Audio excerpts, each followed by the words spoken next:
Washington. What do you mean, Washington? Fat boy, welcome in and congrats on me. First, how are you doing, sweetie?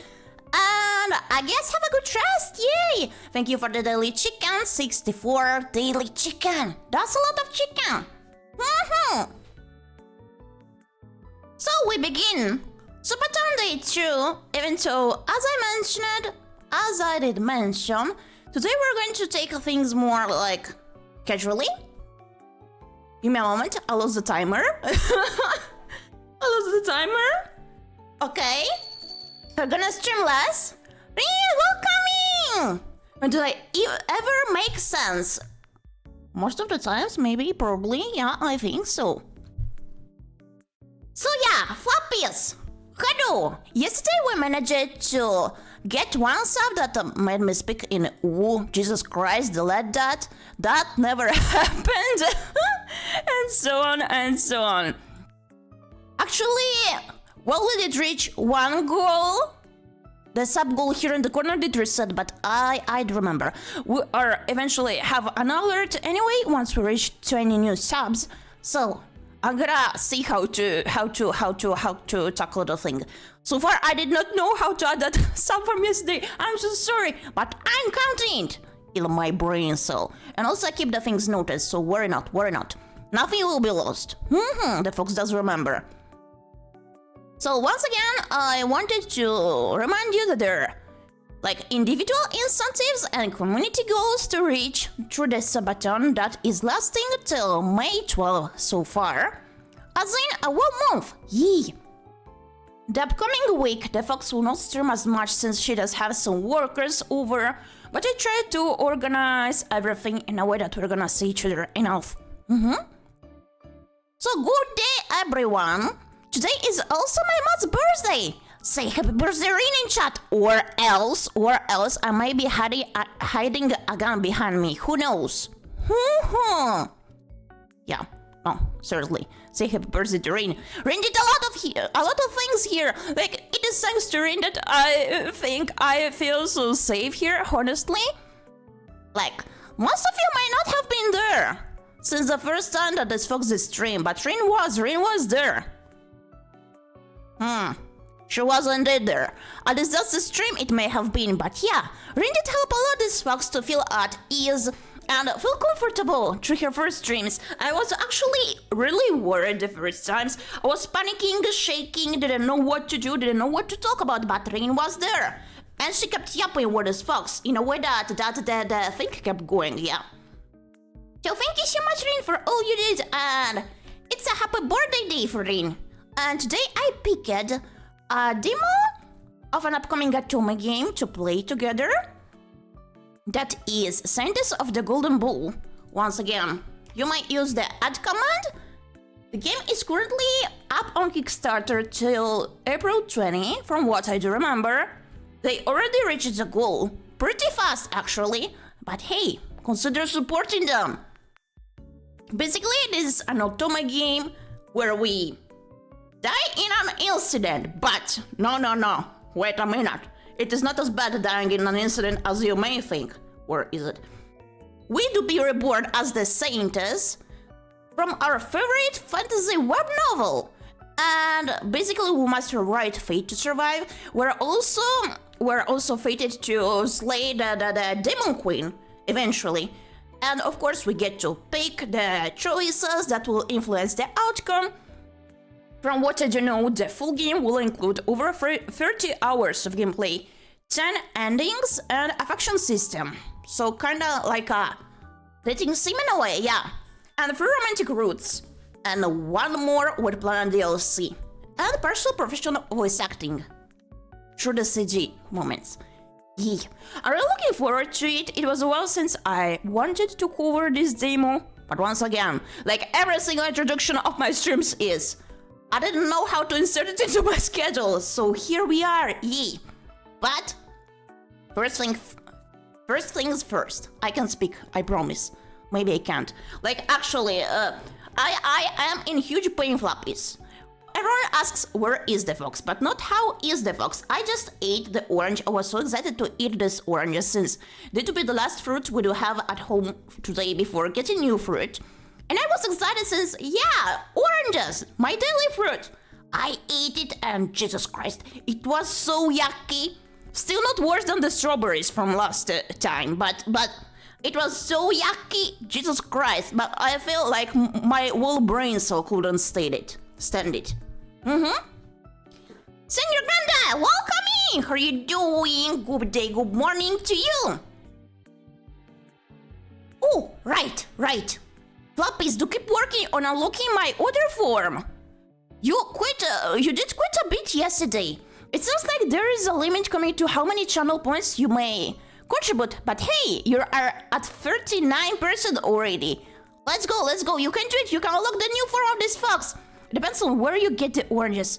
Yeah, true. I was hoping that this ones from the supermarket will be good, since I'm not the one remembering which supermarket does sell good oranges, but yeah. And the fruit vendor was closed. Yeah. It was so disappointing. So, let's move on to the important part. It is Rain's birthday.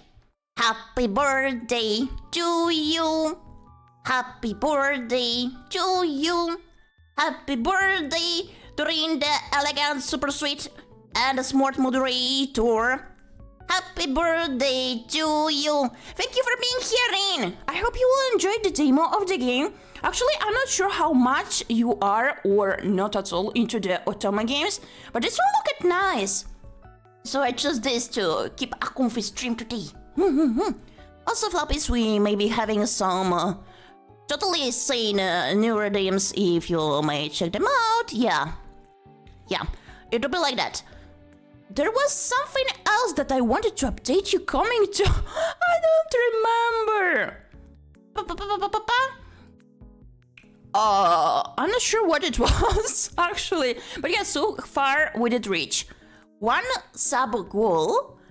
And each 5 subs, I'd remind you that the last contributor of the 5th sub, of the 10th sub, of the 15th, and so on, we have a one wheel spin to take for more little perks to unlock. Yeah. This is my first time experiencing Otoma games, so I'll keep an open mind. Oh, I see. I myself did not really play any Otomas, like a few indie ones, and I started one many years ago that I want to eventually over on stream, since that one was really cool. It's called Heart Fragment. It was very interesting, so I want to share it with y'all once we can implement it into the schedule. But yeah, this one sounds really nice overall, and I really like the art. It's sort of... Does it make sense if I say the art does have a relaxing feel to it? I don't know. It looks really nice and clean, so I wanted to try it out together with you. And actually, this Fox did not really experience that many Otoma, especially like the bigger titles. I did not play through them, but I wanted to try this year some Otoma games in the future. But yeah, we don't have a lot of games to take to a continuation and eventual completion, so who knows when will that be. Maybe in 2035 we'll manage to get to Otoma games, who knows. But hey, today we're playing Sentence of the Golden Bowl demo, the upcoming Otoma game. Also, do remember, Floppies, that in case you're interested in the game, please check it out at the link that is shared on Steam. You may use once again the !ad if you're interested in checking the links, since wishlisting the games I can speak. Does help the developers really a lot. So if you're interested in it, go wishlist it. It also does have the demo, but we're gonna play it together today. You can also play it by yourself. Do it, support the developers if you're interested. Do it. And also check their Kickstarter. Let's go!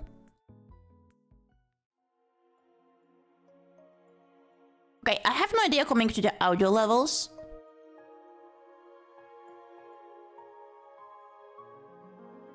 Wait.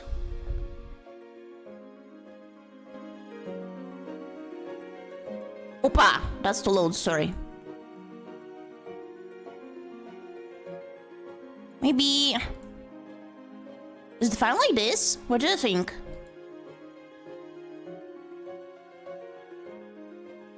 I think it should work fine. Also, I think I'm gonna invert the counter and the chat widget. Give me a moment to fix that. We can do it, we can do it, we can do it. Oh, the counter will stay here. Okay. Let me move the chat.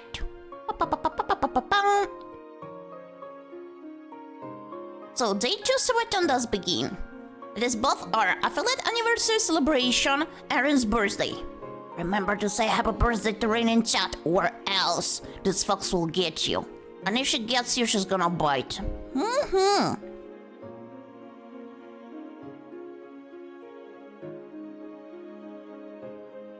Wonder word is better, the counter. I don't know. I'm gonna keep it here. Okay. Let's begin! Please do let me know in case I should bump the audio. It does help a lot, always. Notice, other than the first 2 scenes, the game is partially voiced during its stages only. Just my luck. Why does it have to be pouring now? Oh, I want to go home. Give me just a moment, I want to adjust the audio on my side as well.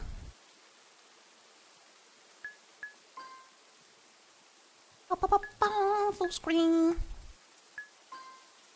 Okay, much better. If it's too loud on your side, please do tell. The fox will adjust the audio accordingly. I just more like, where does it have to be pouring now? I want to go home. I'll be soaked by the time I reach the subway. Can you hear well the voice lines, or should I bump a bit the voices maybe? Okay, everything is turned to maximum. Nice. Oh, that's good. Thank you, Young Turtle! How are you doing? Welcome in!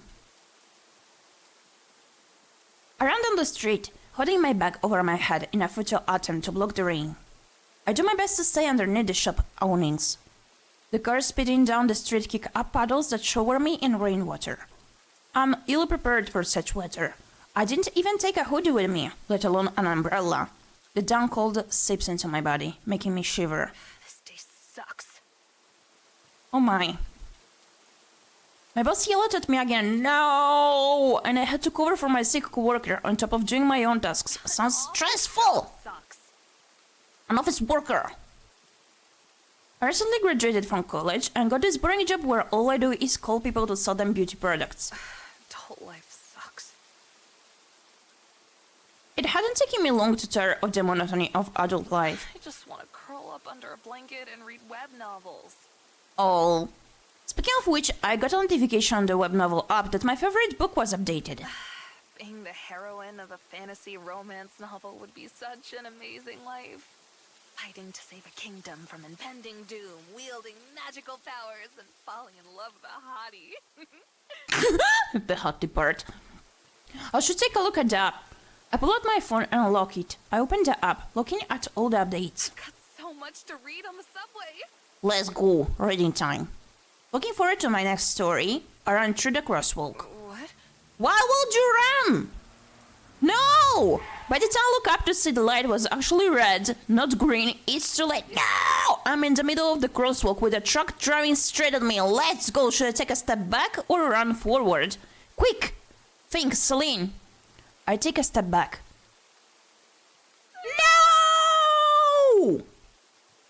Well, that was fast. We died. It hurts. The pain is excruciating. My whole body hurts so much. Until I suddenly stop feeling anything anymore. The absence of pain brings me relief. I let my life go. What a beginning! The next thing I know, I am floating in a cotton-like substance. I feel comforted. Safe, even. Have I really died? Am I in heaven now? But I wanted to read the last chapter of my favorite author's new web novel. Talk about the regrets. Now I'll never find out what happens to the heroine in the end. A chuckle escapes me, a loud sound in this quiet place.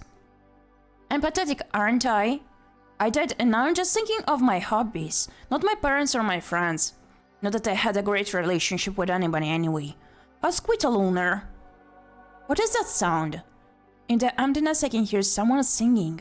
An angelic voice is calling to me. You must fight on. Who this? I must? But I'm dead. I don't have to do anything.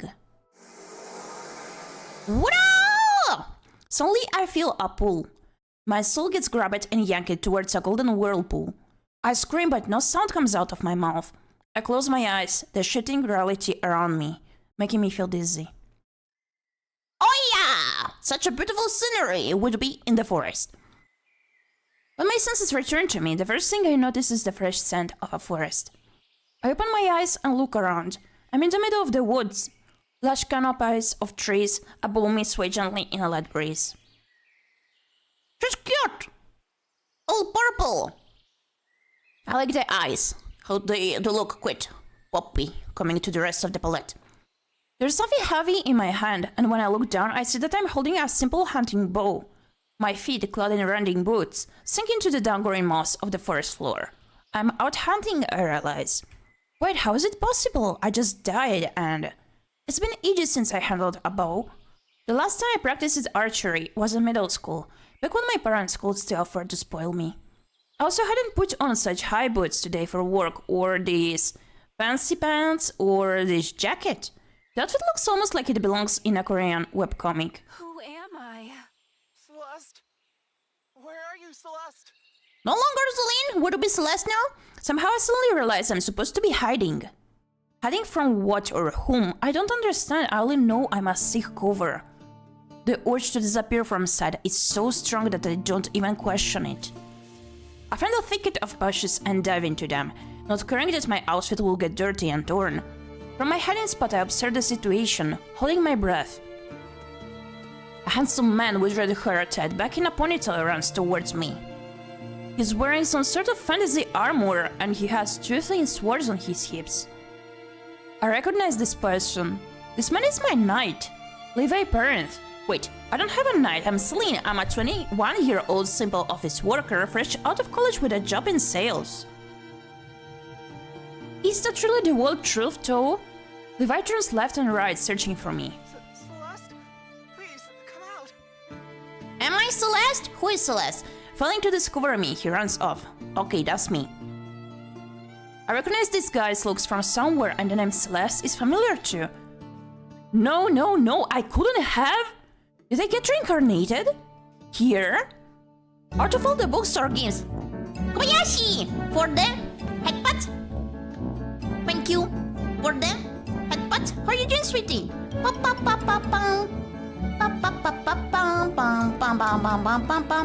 Thank you. Thank you for the headbutt. Thank you for the headbutt.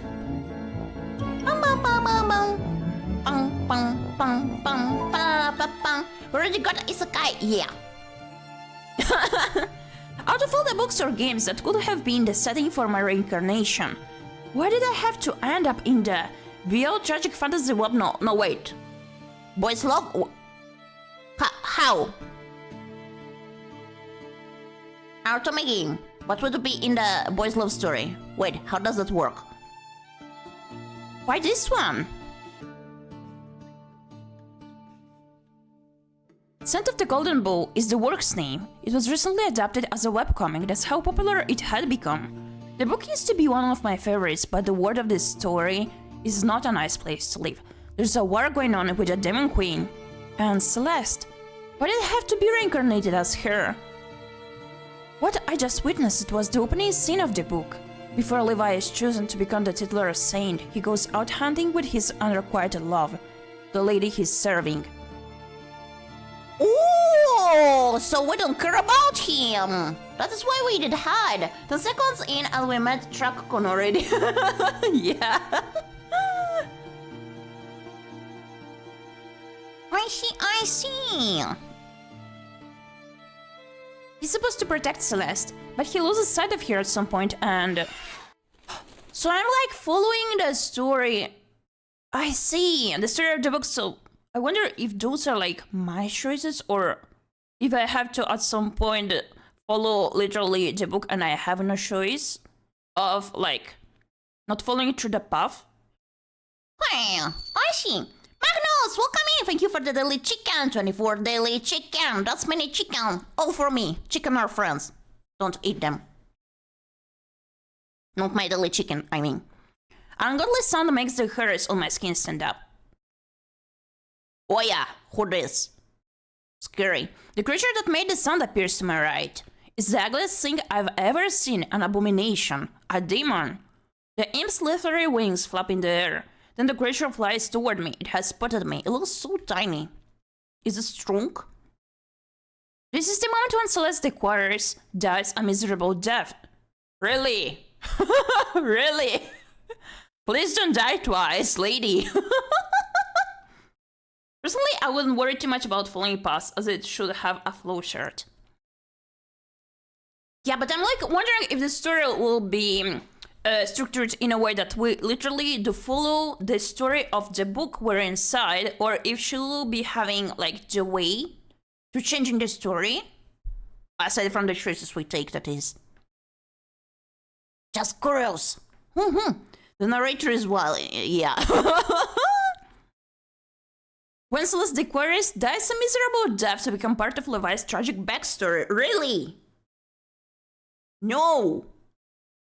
But I just died from being hit by a truck. I don't want to die again. Not funny. Especially not in a scripted event where I'm supposed to just fade away so I can serve as a part of someone else's tragedy. Also, I think she'll influence the story in some way. Yeah, that will be interesting. Not doing anything to save myself is not like me at all. Yeah! We'll be starting. The imp is still far enough away for me to attempt to save my life. I have to act quickly. The monstrosity is coming closer and closer. My hands are sweaty and my arms are shaking. I refuse to give up. Let's go, fighto. Shoot the demon with the bull, call for Levi's help as slowly as you can. Oh my gosh. Shoot it! I'm a Gerbo Slay Queen. I need no Levi here. In my hands I hold the key to my salvation. I pull out an arrow, draw back and aim at the imp that's flying straight at me. I take a breath and release it, remembering what I was taught in middle school about archery. When I'm sure of my shot and know I can't delay any longer, I send the arrow flying. The arrow hits the demon straight in its ugly little head. Oba! With a final frightening sound, the monstrosity falls to the ground. I breathe heavily, collapsing to my knees. I did it! We did it!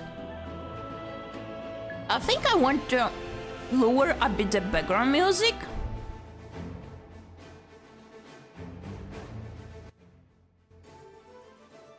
Maybe like this. I thumped my bullet up fist against the ground, flinging the damp moss beneath my fingers. I breathed deeply again, taking in the smells of the gorgeous forest. They calmed me down. It's like we're supposed to be a background character that will disappear from the story. That is why it used to be a boys' love story. So we're gonna snatch them husbandos from the main character, I guess. Noise. I'm alive. Tears rolled down my cheeks. I was terrified, but I survived it. Celeste! Yes, Black. Levi comes running towards me. When he sees the imp dead a few steps away from me, and the bull still grasps it in my hands, a gasp of surprise escapes his lips. Celeste! What happened? Did you kill this demon by yourself? You don't say. I nod for a moment, entertaining the thought that I'm in this Celeste, not Celine. The names do sound alike too.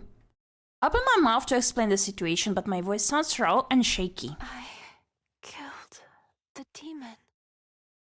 Good job. I finally managed to whisper. Levi walks up to me and kneels down before me. Hey lady, can you walk? No, Princess, carry me. Please and thank you. I give his questions some thought, but I feel so weak. I wipe my tears away. I don't think so. Abba, abba, abba. We cannot walk indeed. I'll carry you. Princess Curry, nice. No, there's no need for... No, there is need for. Do it. Ayo! I was merely joking. Well, nice. Levi takes me in his arms bridal style. The bow slips from between my fingers. Our close proximity is so embarrassing. I want to hide my face, but I can only do so against his chest, an option which is less than ideal. My bow. Don't worry about the weapon. I will return for your bow later. Right now, it's of utmost importance that I carry you back to the safety of the mansion. Do it, do it. But it's... A super test. Levi gives me a glare. No buts. Let me do my job, for once. No, I didn't. My bow took a life of their own and shot the demon to death. The red on my clothes are just blood from the bow beating the crap out of the demon when it ran out of it. Best boy. Oh yeah! You don't like him? Nice. Let me do my job for once. What do you mean? Just do your job. Stop complaining. Do your job all the time. Yeah. I thought alongside and stop resisting. Levi walks towards where we left our horses, or summon memory as Celeste recalls. So really I'm Celeste now? I'm part of the world of the Scent of the Golden Bow, even though I was supposed to die. So what will my survival mean for the story now? Pink teddy bear! Ah, that's it! Move, lady! This girl does remind me... I don't know, I think it is the silhouette of ⴰᴍᴍᴜᴜ from the Steins Gate. Yeah, I think it is totally the silhouette. I instantly thought about her. Oh, was she not my lady? Oh yeah, so we don't have also... Can we date a girl? Asking for a friend, you know.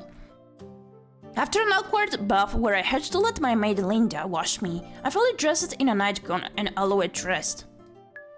Ow! I want to remove the dialogue box. I really like the room, so pretty, the backgrounds. The teddy bear looks so fluffy. The flowers. Ah, I like it. Wait, we're a shorty. What do you mean?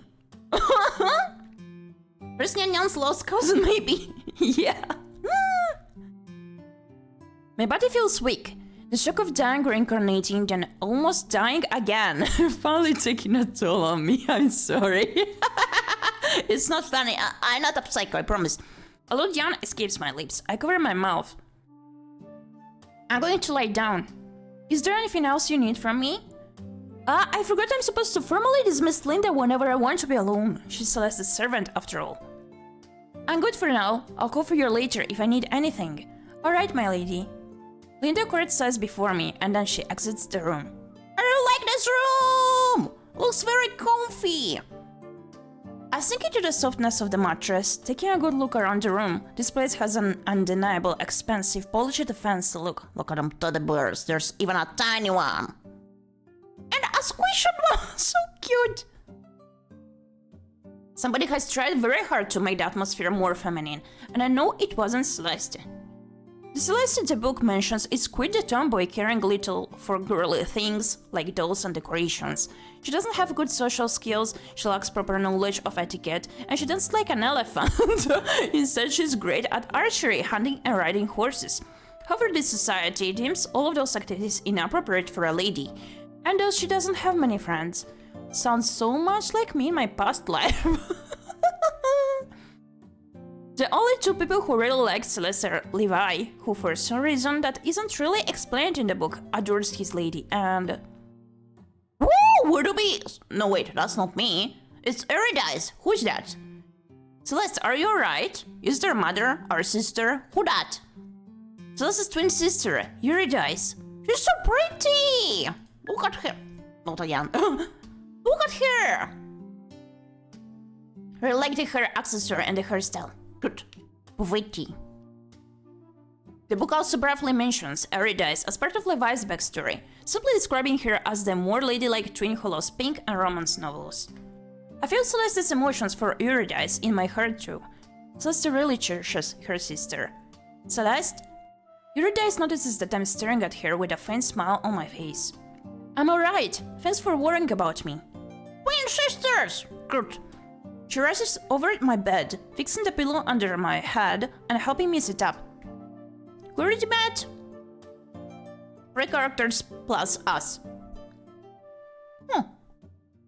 Well, of course I'm worried about you.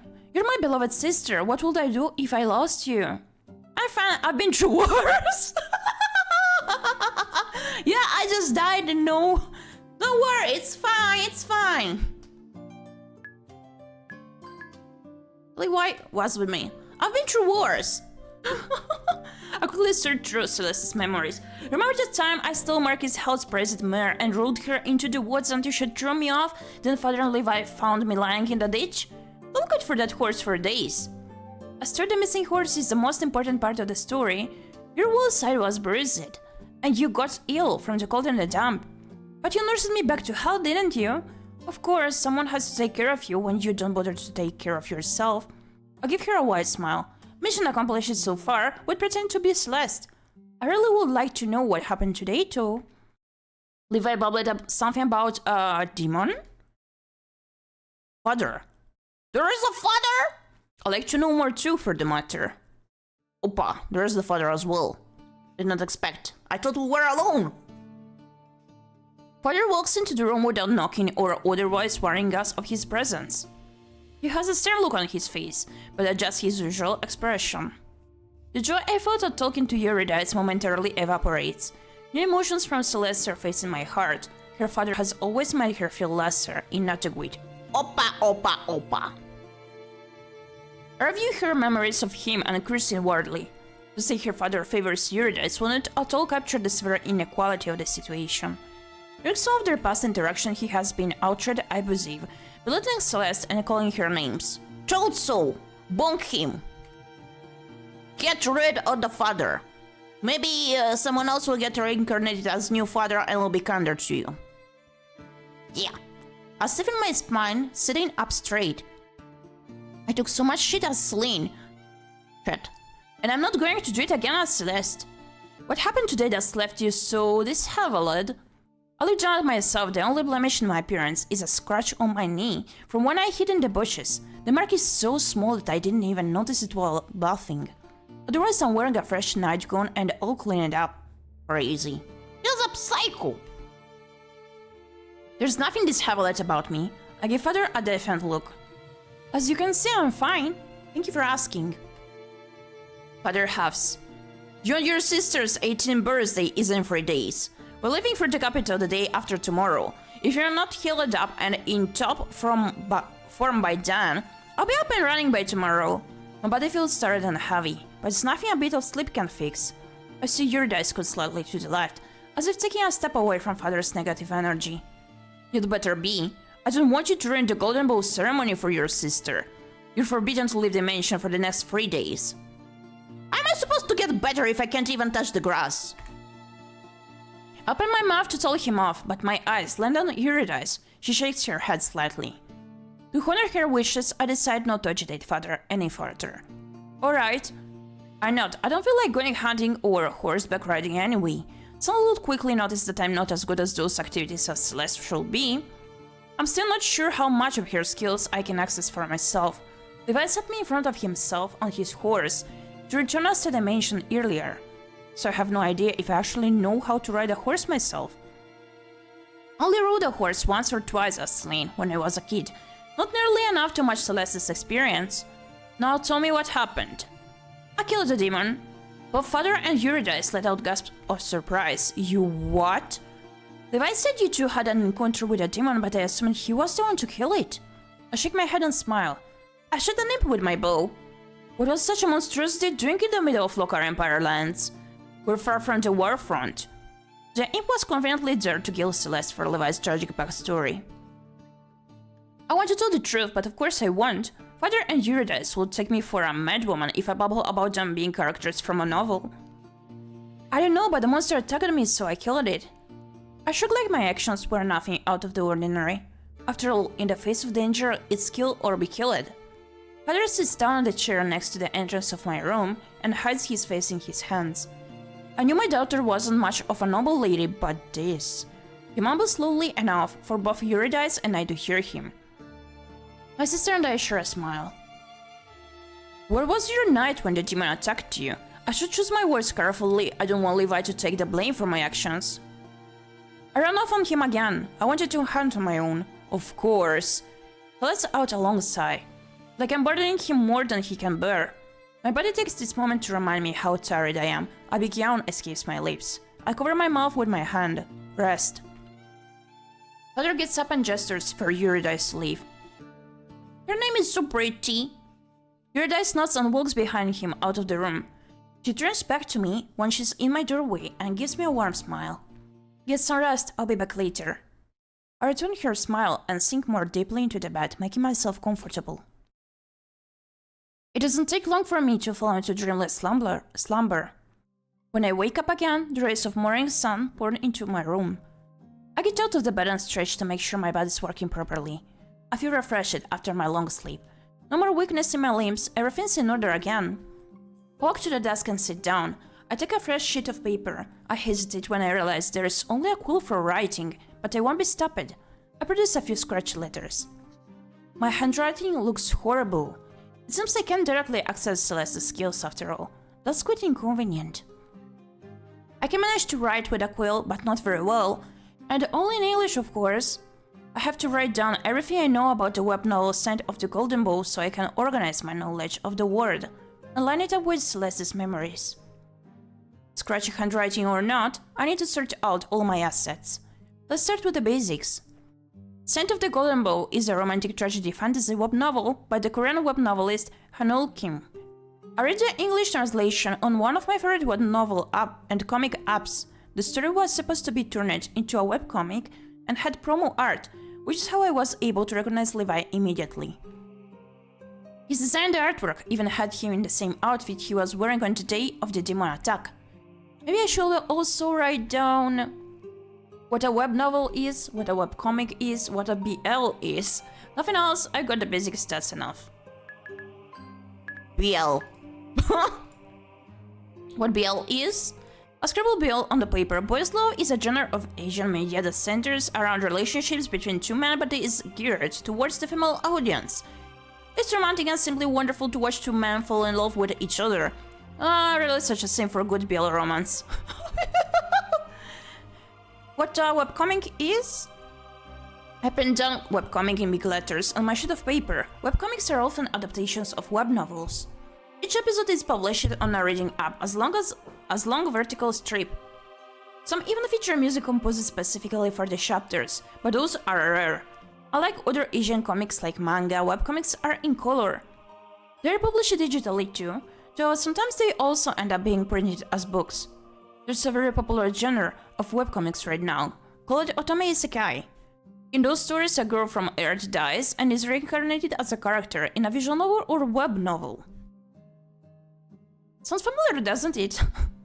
I thought alongside. I've been isekai'd, haven't I? Not as a villainess too, a bad character, like in most of those stories. Instead, I'm what is referred to as an extra, an insignificant character. Maybe that's for the best. After all, being a minor character means I couldn't have messed up the story too much by avoiding my planned death in the plot. Or maybe you could. Unit, welcome in, Baba Fox. You know what time it is now? It's 2 p.m. Unit, how are you doing? She said isekai. She did. What?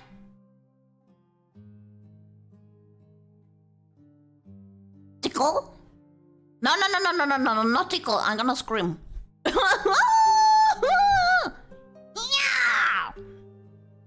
How are you doing? Welcome in, unit. Only time will tell. What a web novel is. I scratched down web novel in big letters. Since the beginning of the 21st century, web novels have been immensely popular in South Korea.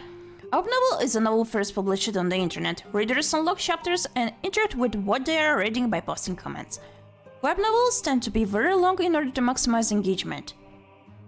Eating pasta? Pasta! Have a good meal! Welcome in, Shiny Whisper. Gyepi, if you were a boogie, I'd pick you, even if others were watching. What is a boogie?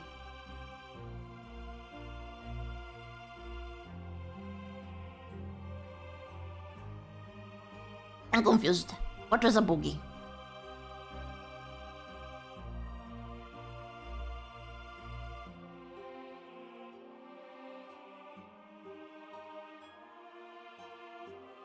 Huh? Do I have to search the tab?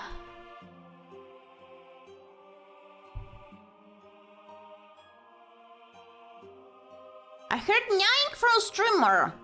They don't need no! There was no nyaing! I mentioned first nyan nyan too. That's a name. Not me doing the nyan nyan. Okay, a term in disco for dancing good.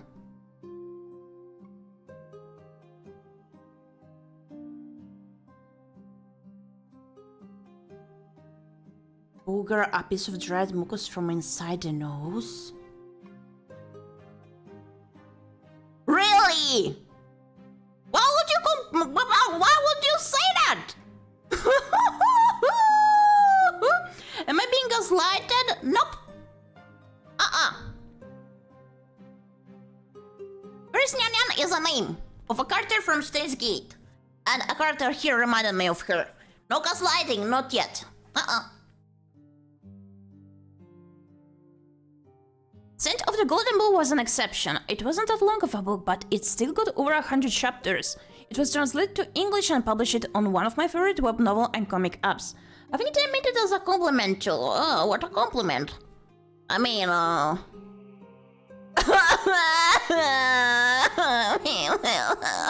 thank you.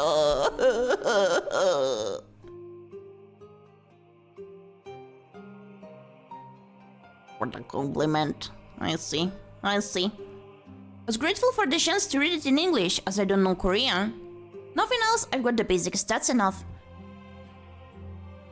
And instead they break the fourth wall a lot. Yeah. I get up for a moment and wander over the mirror. I touch a hand to the glass. The design of Celeste wasn't included in the promo art. I take in my new features. Purple hair and pink eyes, a slender figure. There's no denying it, I'm really not Celine anymore. The understanding that I have reincarnated into the novel finally settles in my mind. I feel calm. Calmer than I ever thought I would be if something out of a novel suddenly changed the course of my life. There's no fighting the reality, is there? As strange as this situation is, I'm Celeste, and I have her memories. But somehow I'm Celine as well. Equipped with knowledge of this world that Celeste never had.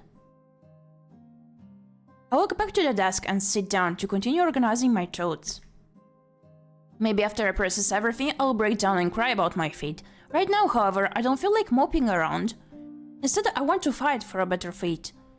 Due to the Descent of the Golden Bow, the book starts with Celeste's death event.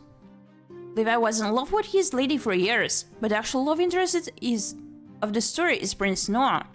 Celeste has to die at the beginning of the book to make Levi feel at his lowest, when the Golden Bow chooses him as the saint. Why didn't Celeste save herself if she was said to be so great at archery? It was possible for me to use my mediocre skills to defeat the demon. Must be book logic, she had to die for the story in the Descent of the Golden Bow to proceed the way it did. Soon after Celeste's death, Levi's quest to save the Locar Empire from the Demon Queen begins. However, he doesn't go alone. Noah as well as High Priest Elijah, the second love interest, both accompany him on the journey. Noah and Levi fall in love. Elijah falls in love with Levi too. But Levi chooses Noah. When the final confrontation with the Demon Queen happens, the love Noah and Levi share is an important component of defeating the Fiend. My brain cell is swirling. Through their love, the magic of the weapon becomes stronger. However, this story is a tragic one. Even though Levi defeats the Demon Queen, he perishes in the process. Noah and Elijah live on, and peace returns to the Locar Empire. I remember crying at the end of the book and cursing the author for writing such a beautiful yet heart-wrenching tale. I've reread the novel twice. Saint of the Golden Bow is really one of my favorite stories. I still don't appreciate being reincarnated into this world too, especially not as Celeste, whose only purpose in the story is to add angst to Levi's life. I didn't die when I was supposed to too, and now the story has continued regardless. Wonder how many things will change now because Celeste is still alive. Because Celeste is alive, will Levi still be able to fall in love with Noah despite the fact that I'm still here? He seems pretty hung up on Celeste after all. I look into Celeste's memories to examine her feelings about Levi. I sense a mixture of emotions: anger, awkwardness, desperation. Celeste didn't like to be on the receiving end of Levi's feelings. She badly wanted him to stop looking at her with romantic intentions. What Celeste really needed was to have a friend in him, not a lover. As a noble lady, she especially found his feelings for her inappropriate. She even tried to set him up with other people of various genders who were in his station. Levi always admitted they were attractive whenever she asked, but he never expressed any romantic interest. Celeste was the only one for him. Levi's responses frustrated Celeste to the point that she tried her best to get away from him, which ultimately led to her death. What a sad relationship. I can quite hate Celeste for being cold to Levi now that I know her distress about his love for her. But at the same time, I do pity Levi. If Levi was this obsessed with Celeste, how had he moved on to Noah so quickly? What a jerk! His change of heart wasn't really explained in the novel, and I remember some people voicing their opinions on the forums about how unrealistic this plot point was. I had always ignored those complaints because I really adored the Noah and Levi relationship. Celeste will surely have disapproved of it too, considering the boys had vastly different positions in society, but the forbidden aspect of their romance was what had made everything more exciting to me as a modern reader. I really want my ship to sail and for the boys to get together, but I don't know if that outcome is possible with Celeste still being alive. Levi was clearly at least bisexual, judging from his response to the romantic candidates Celeste had presented to him. But that fact didn't matter if he was unwilling to consider any other lovers. Maybe he would still change his mind if he met Noah. Maybe it will be a greater love when established at first sight. If Levi and Noah don't fall in love at the end of the quest, will Levi still be able to defeat the Demon Queen? I shudder. What if I broken the story beyond repair by avoiding my demise? What was I supposed to do, Tool? Just die for the second time? That's so not like me. I'm a fighter. Maybe I can change the story even further so that Levi can still survive the final encounter. Let's go! I have no idea how to make this plan work, but maybe opportunities to influence the world further will present themselves to me. After all, though the thought is chilling, what's happening here isn't just a web novel story. Scent of the Golden Bow is my new reality. On the day of Celeste and Eurydice's 18th birthday, Father takes us to the capital to attend the Golden Bow ceremony. Levi had his 18th birthday a few days ago as well. Since he is of lower standing than the Count's family, Father got the approval of the church for Levi to attend our ceremony together with us instead of his own a few days earlier. Your knight has to guard you at all times, Father had said to Celeste before I reincarnated into her body. After the encounter with the imp, he's become even more convinced that Levi should leave my side. Not Levi's complaining about having to stick close to me for obvious reasons. Now Eurydice, Levi and I stand in the middle of the chapel in the royal palace in Solus, locally Empire's capital. Behind us are the many other people who will be tested. Who this? Before us, the High Priest Elijah Suren takes a spot behind the titular Golden Bow, the velvet artifact that will choose the saint one day. A priest. I know that day will be today, since Levi is the one who will be chosen. I eye the bow with suspicion. Light reflects off its gold-covered surface. The design is pretty and elaborate. Looks like a pain in the ass to use as weapon. Too ornamental for my taste. We are all gathered here today to see if the Golden Bow, the weapon given to us by our Lord to help us one day defeat the vile Demon Queen, will finally choose its saint. On this beautiful morning, when the sun's rays fall through the windows of our chapel, let us give our gratitude to the Lord. He has given us means to end the war. What is it, young turtle? We like this guy as well. Another best boy. Let's go. He has given us means to end the war that has been raging for so many decades. I've never been particularly religious, even in my past life, but I may start being religious for him. I especially don't believe in a fantasy god, but... Let us give our gratitude.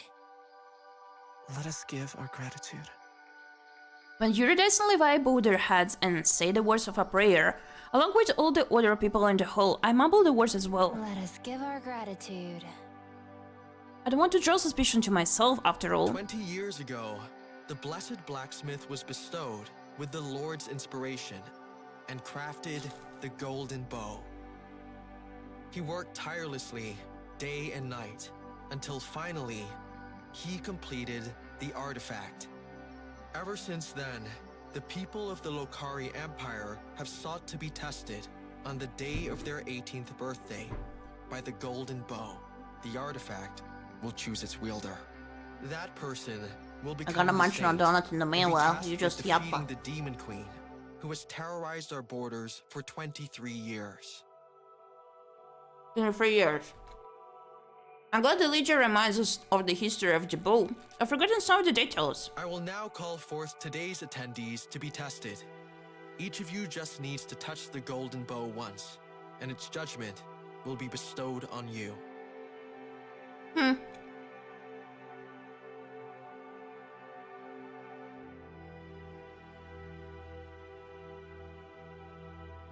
Stonox yammers.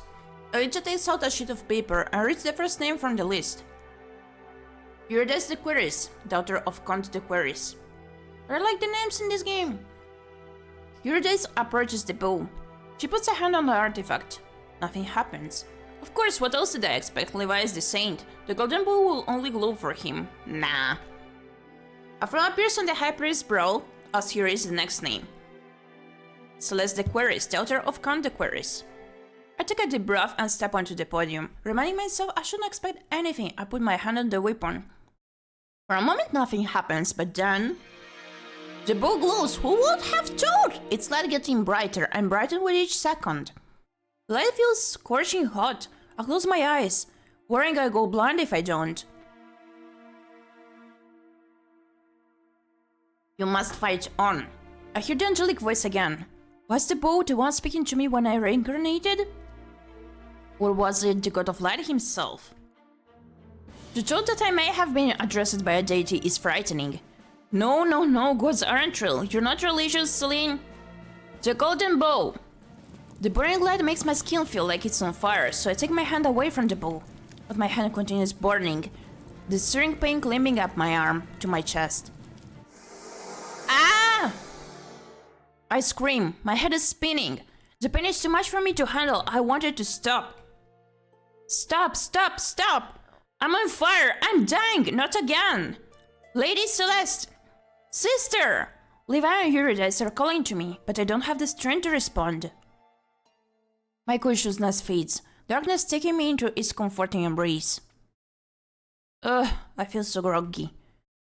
I'm in the guest room of the apartment that was assigned to our family when we first arrived at the palace for the ceremony.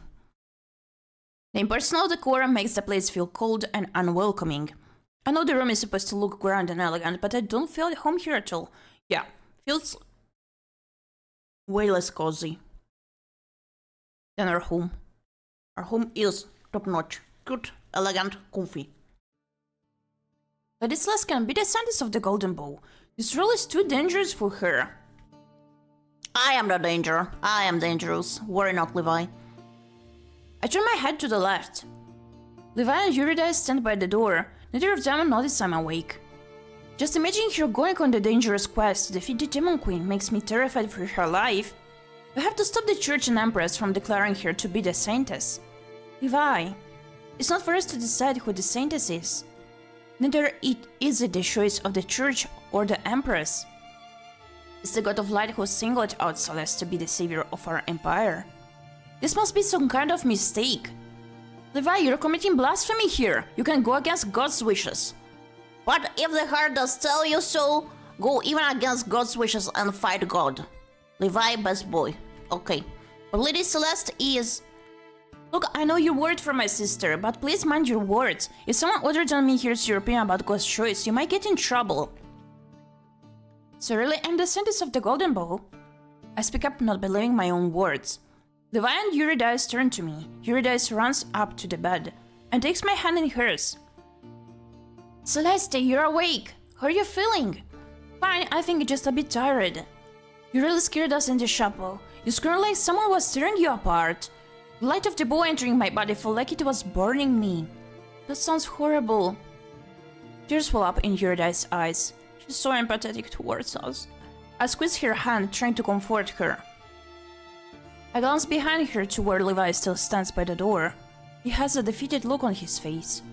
When he notices me watching him, he finally approaches the bed, standing behind Eurydice. I can't be the Saintess. It was supposed to... I cut myself off when I realized I almost just said that Levi was supposed to be chosen as the saint. I can't tell them what happens in the book. They don't even know they live in a fictional world. For some inexplicable reason, the Golden Bow, or the God of Light himself, has chosen me instead as the savior of the Lockery Empire. Why me? I ponder out loud. I'm so confused. I don't want to be the saintess. Why has the story suddenly changed so much? I only did my best to survive. Did the fact that I wasn't slain by the demon really create such a severe butterfly effect? Or had I already been chosen at the moment of my reincarnation? I remember the angelic voice of the bow, sounding just like the voice I had heard after dying in the accident at Celine. I'm sure you do fine. You're excellent at archery. Eurydice smiles through her tears, trying to reassure me. I'm not as confident about my fighting skills as Eurydice is. Celeste may have been good at the bow, but I can't access her full abilities. Judging by my handwriting, I can only manage the bare minimum of what she could do. I'm not proficient in any of her skills. I only know how to use the bow somewhat from my experience as Celine in middle school. Oh, this whole situation is so depressing. No, I mustn't lose heart. I have to stay strong and face my fate head-on. What's going to happen to me now? The Empress has summoned you for an audience, 3 hours from now. What does the Empress want with me? Eurydice wipes her tears away. She didn't say, but we think she intends to personally congratulate you on your new role. Alright, I suppose I should start getting ready then. First, High Priest Elijah requested to check on you as soon as you woke up. Check on me? With his light magic, he wants to see if your body and mind are alright after being touched by God's grace. I'm feeling okay, but I suppose I shouldn't turn away a member of the church. Not complying with their wishes might be dangerous now, that I'm somewhat part of their organization. The reality is so overwhelming that I would really prefer to be alone now, but there's no time for me to mull over what has happened. The chance to break down will come later, after everyone goes to sleep. Okay, you can tell the High Priest I will see him. I'll go bring him here. Levi turns around and walks out of the room in long strides. Eurydice gives me a comforting smile. Everything is going to be okay. I hope so too. Silence falls between us, but it's a cozy, warm kind of quiet. I get the feeling that no matter what happens, Eurydice will support me. If anything happens to Eurydice, I swear to God. I advise Celeste for having such a great sister and friend. But it is our sister and friend now. What do you mean? I should use this opportunity to ask Eurydice some questions about my situation. I just have to be careful about how I broach the topics. I don't want to reveal my jumbled knowledge about the world. What does it mean to have the role of the Saintess? How long has the Empire waited for the Saintess? What do we know about the Demon Queen? Those are all questions I have right now. What does it mean to have the role? What exactly does it mean to have the role of the Saintess? The Saintess is the fourth most important person in the Lockery Empire, after the Empress, her Emperor Consort, and the Crown Prince. You're on par with the head of the church, the High Priest. Am I part of the church now? You're not a priestess, if that's what you're asking. You're still noble, so you can marry someone of noble standing if you'd like. You're not sworn like the clergy to only marry within the church. I remember this subplot regarding Elijah. He wasn't able to be with Levi because Elijah was only allowed to marry someone from the priesthood. Forbidden love, a popular trope. It was an unusual plot point for a web novel to explore a religious figure falling in love. Still, people had admired the author for bringing something different to the table, even though the main ship had remained Noah and Levi. Marriage, that feels so far away. We're 18 now, so father will probably help us find suitable suitors soon. I'd like to marry for love, if at all possible. Love? Love was one of the components needed to defeat the Demon Queen. Levi and Noah's love. Would I have to fall in love with someone now that I was the Saintess? I hope I'll have enough time, if that's really necessary. I'm not someone who falls in love easily. Wait, does it mean I have to pursue one of the guys? Do I have someone in mind for marriage? What maybe? You can tell me, I'm not going to tell anybody. Maybe another time, I'm not ready to admit it myself. I chuckle, Eurydice is adorable when she's shy. How long has the Empire waited for the Saintess? Didn't they tell so before that it was 23 years? As the High Priest said, the Golden Bow was created by the Blessed Blacksmith 20 years ago. Before we were even born, they say he worked tirelessly day and night for 2 weeks to create the artifact. The design was bestowed upon him by the God of Light himself. The Blessed Blacksmith said God told him, in a dream, that the Golden Bow will choose its saint when the time is right. Only the saint can wield the weapon and harness its power. What Eurydice tells me aligns with the backstory I already know from the novel, but it's good to be reminded about the details. I'll listen intently. What kind of power does the golden bow have? Light aligned magic, the kind that the priest wield. It is said that only an arrow shot from the artifact will be able to kill the demon queen. The usual fantasy word MacGuffin then. For plot reasons, other weapons can harm the ultimate boss. Right, makes sense. It doesn't, but Eurydice doesn't seem to be aware of how ridiculous it is that only one weapon wielded by one special person can kill the enemy that the Empire has been fighting against for decades. After the Golden Bow was created, the whole Lockary Empire and their allied kingdom of Durendal were tested to see if the Saint was among them, but the savior wasn't found. Later it was decided that every person will get tested on their 18th birthday, as suggested by the Blessed Blacksmith. 20 years passed, but the Saint still wasn't found, until now.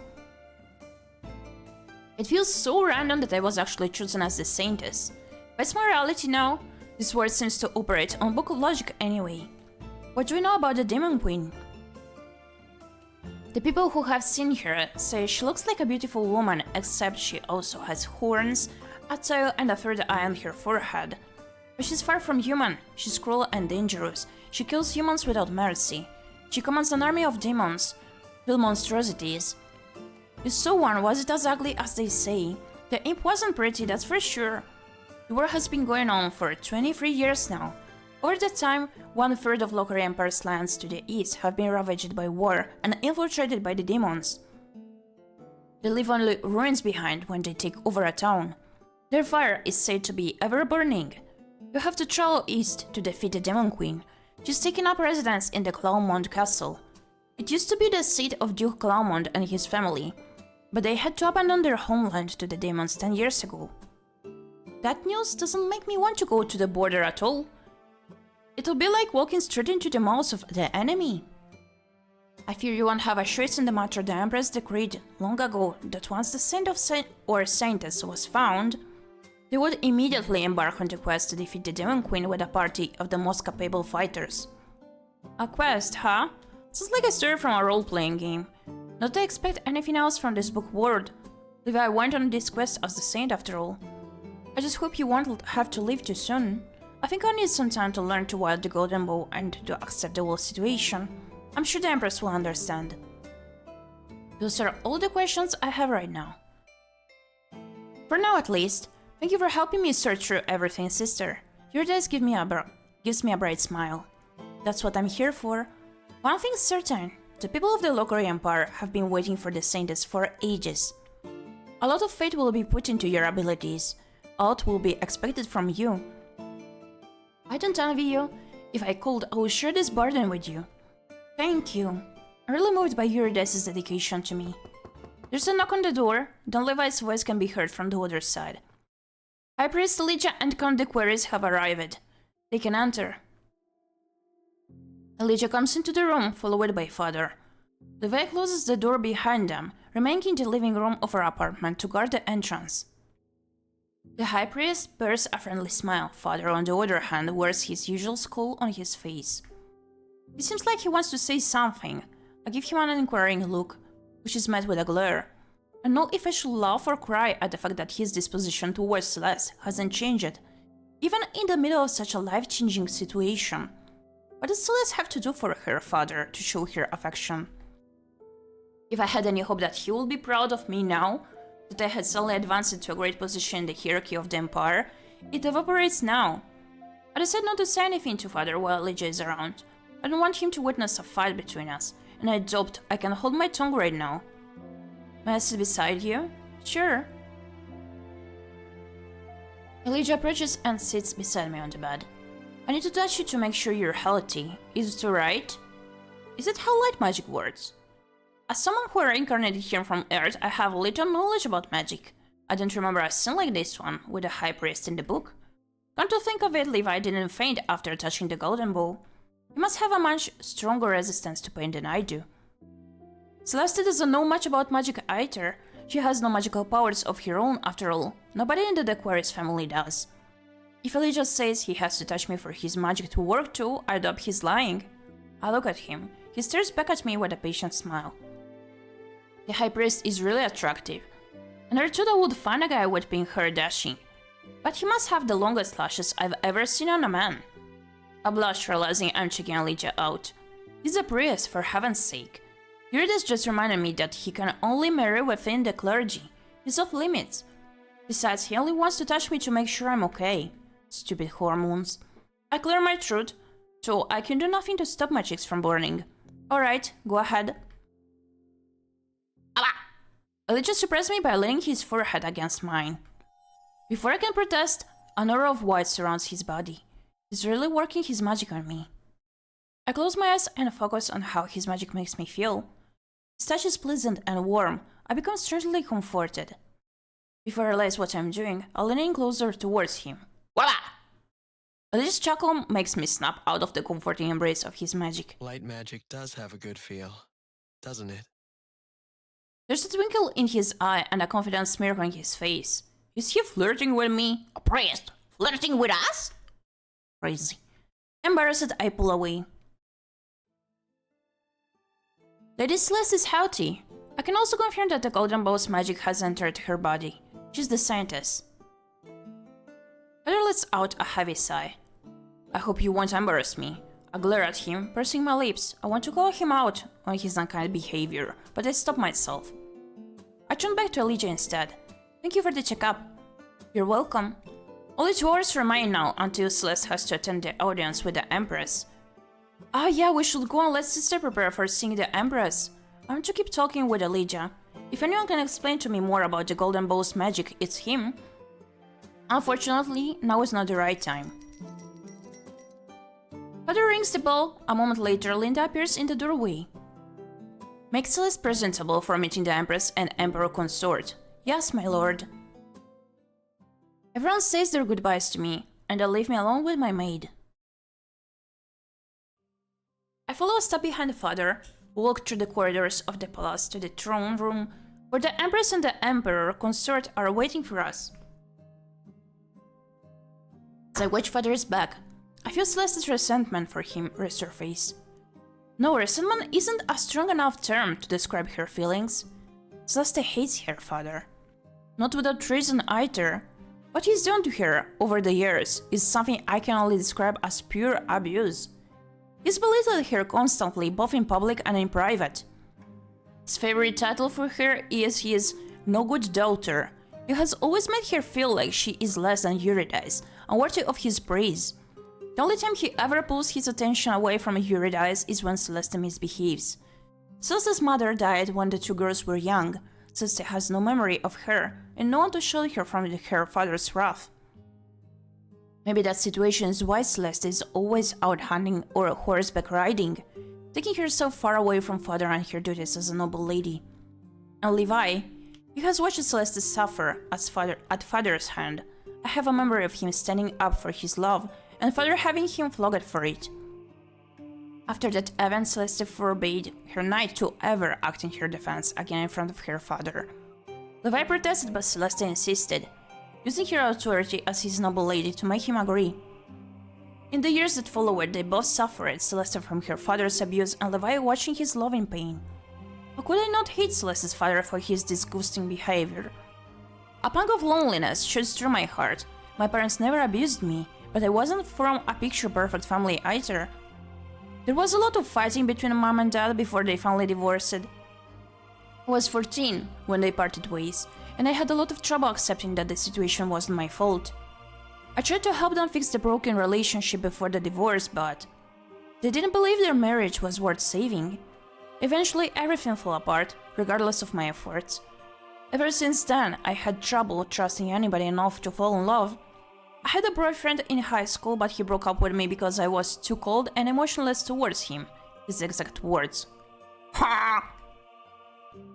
At the time, I just didn't know how to show love, or if I should even be open about my deep feelings for him at that early stage of our relationship. Oh. Both Celeste and Celine have their own baggage. Still, I was finding it very hard not to talk back to father whenever he was rude to me. Celeste had long since given up on the relationship and simply chose to ignore his outbursts, but letting someone belittle me wasn't my style. Arlai's father has stopped walking when I almost bump into him, stopping just in time to avoid the collision. I praised Elijah. Hello again, Santas, Count the queries. Elijah nods at us with a soft smile. He looks me up and down. I fidget, uncomfortable with the attention. I'm not sure if he's checking me out or if he's just interested in the fancy dress Linda helped me change into. It is a beautiful dress after all. Hot take, I don't blame the boyfriend. Opa! Then his eyes wander to Levi, and he looks at him with the same appreciation. Huh? Well, yeah, I guess that shouldn't surprise me. I know for sure Elijah is into men. After all, he was interested in Levi in the book. I decided to join you during the audience. We're happy to have you. Are you ready to enter? Ice Sprinkle, welcome in! Thank you for the headbutt! Thank you for the headbutt! Bum bum bum bum bum! Bum bum bum bum bum bum bum bum bum bum bum bum bum. Thank you! Thank you for the headbutt! Thank you for the headbutt! Dun dun dun dun dun! Bum bum bum bum! I'm not, but then again, I'm not sure if I ever will be. Father nods in response to Elijah's words before I can protest. Are you doing Gyepi? It's Gyepi! Feel free to just call me Gyepi. I'm doing okay!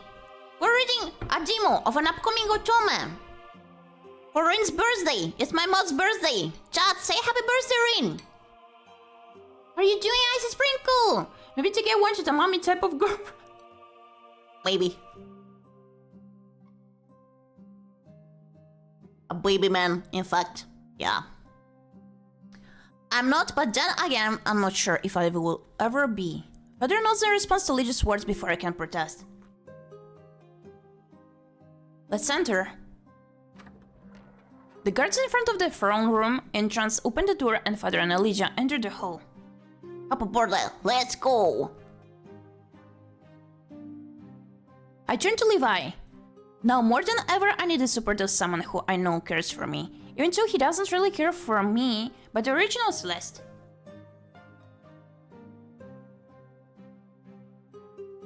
Oh. I ate some of the paper together with the donut.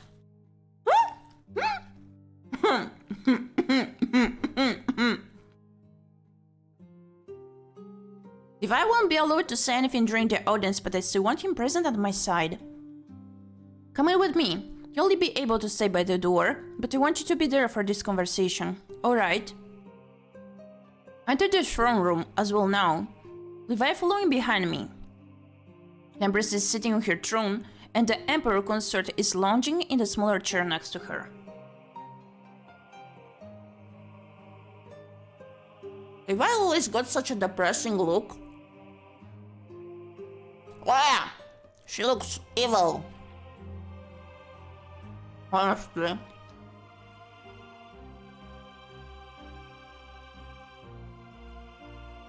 Paper is made from trees, so you are eating your veggies with a donut. Ensure you are being very responsible of your health. I know, right? As a sprinkle spitting facts there. Empress Myrtle is as radiant in person as she is in Celeste's memories. Wearing a golden gown, she is the son of the Locari Empire. She looks evil to me. Just like our father. Looks old, so that equals... Oh, come on!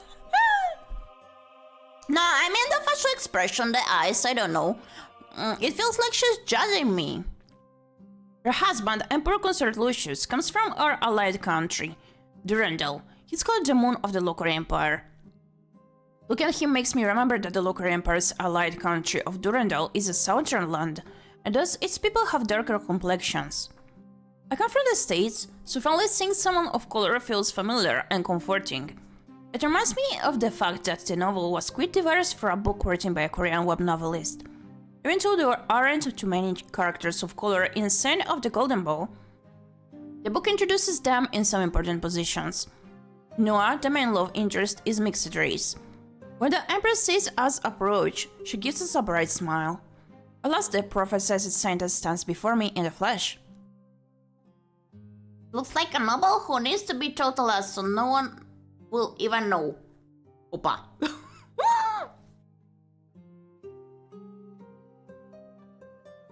Donut.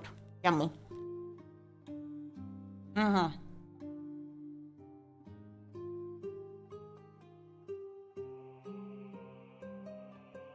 Flappies, remember to donate your channel points to unlock my new form. We're almost halfway there. We can do it.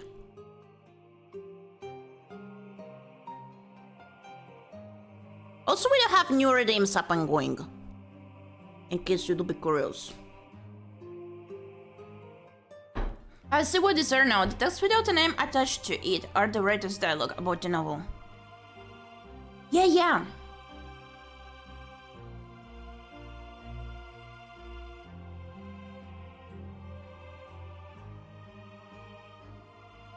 Wait, was it? Or...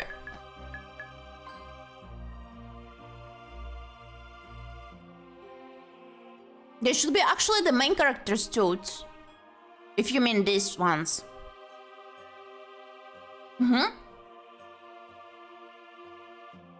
What kind of donut, if I may ask?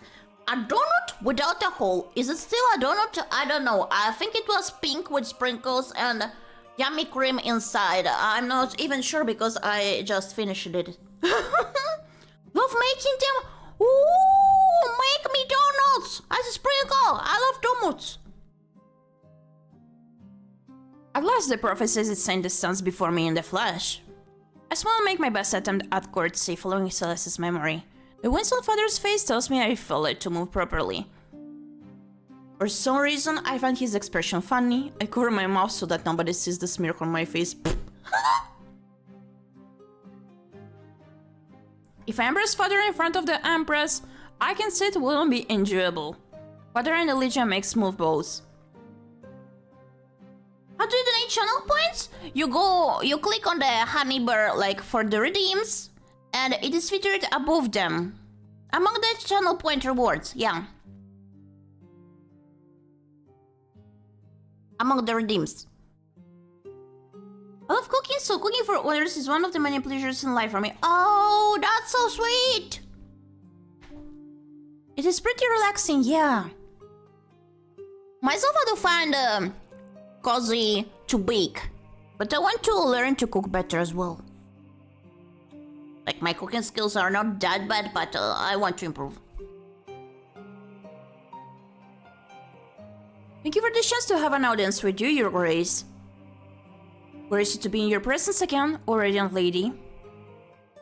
Of course, how could I not gaze upon this chosen heroine with my own eyes? The Emperor has been awaiting here for over 20 years, so I'm surprised your daughter is the one who turned out to be the scientist Count Alaric. A nervous chuckle escapes father's lips. She's always been good with the bow. So I've heard your daughter doesn't act much like a noble lady, does she? Ow! Tyler!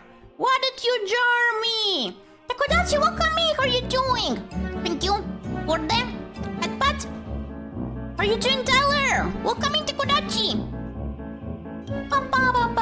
I think a donut without hole is named a Berliner. When I visited to Germany, that is what they called it, at least. Berliner. Thank you for the daily chicken, Takodachi. Thank you. A jerkles I care. Ha, what does it mean? Pum pum pum pum. I'm doing good. How about you, Kitty? I'm doing well. It is my mod's birthday. Please do say happy birthday, Rin. We're playing an upcoming Otome game. The demo of it. We just died and reincarnated as the main heroine of our favorite book of a web novel that was supposed to be a boys' love web novel with the female character like dying and serving as a backstory to the guy, but instead we're reincarnated as that character and we didn't save ourselves, so we did not die, and we are the main character now. in the book that was supposed to be a boys' love book. So I guess many things do happen. Yeah, I'm doing pretty good, pretty hot today. Hit 51 Celsius, really? What the hell? That's way too hot. I'm glad you're doing well. So I've heard your daughter doesn't act much like a noble lady, does she? She does have a reputation for enjoying quite boyish activities. Father's face turns bitter and he's embarrassed because of me. I realize I shouldn't let myself be too happy about the situation too. There's too much at stake. I can't ignore the fact that as the Saintess, I have an important role to uphold in the Local Empire. As Eurydice explained to me, I'm the fourth most important person in the hierarchy now. Ekodachi, please take a look at the rules. No pressure. It seems the Empress finds me lacking as well, and having her out of all people displeased with me is no good.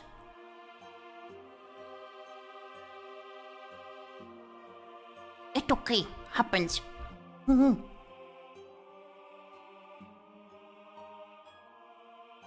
remember Noah's plotline from the novel. The Empress sends him on the quest with Levi to defeat the Demon Queen, even though Noah is the heir to the throne. Or so he should be, since he's Empress Mirella's firstborn. However, the monarch is a very controlling person. She doesn't want to give up the power of her throne to anybody, so she hopes to continue ruling through her child once she abdicates. Due to the law of the local empire, a person can only rule for 40 years before they have to pass on the role to another.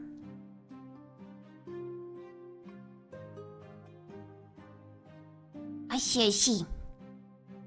Just please do be careful, okay? The Empress is aging, but based on what I know from the novel, her hunger for power over the years has only grown. She also keeps her influence over the politics of the empire. However, Noah, her heir, isn't someone who can be easily controlled.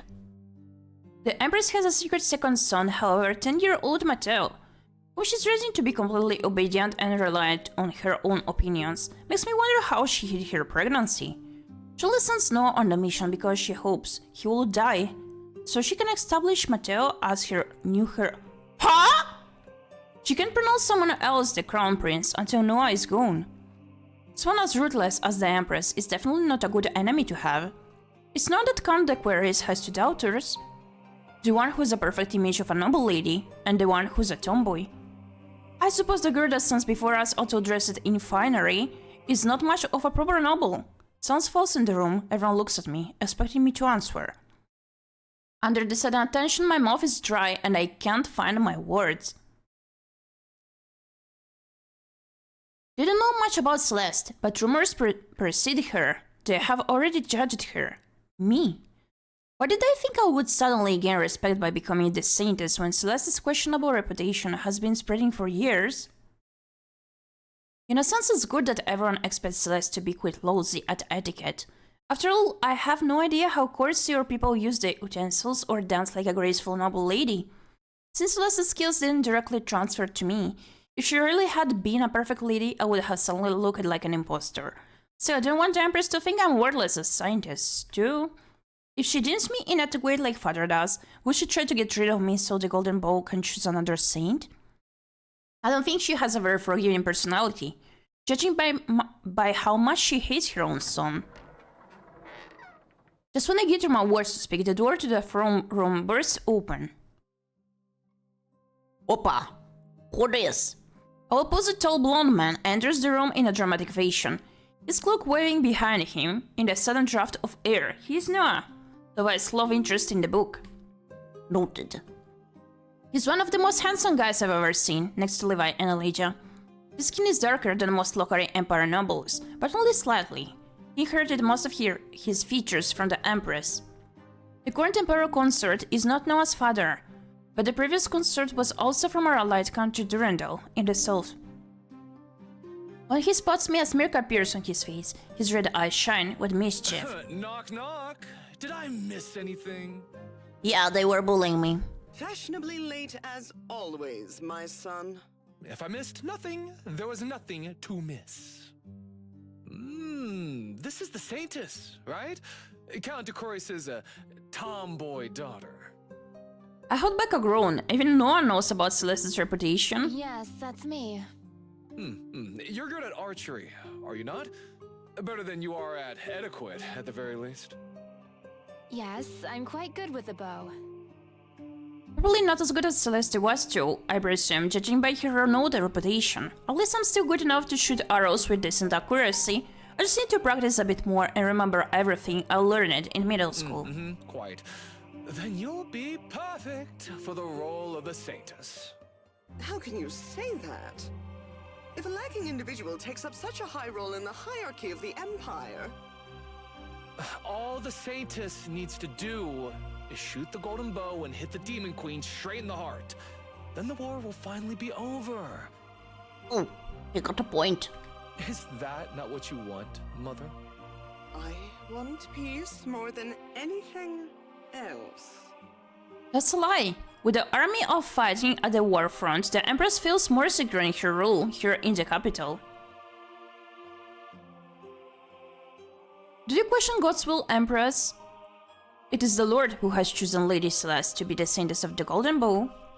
While Celeste may be lacking in some other areas, she asserts she's great at archery, and her reputation confirms her words.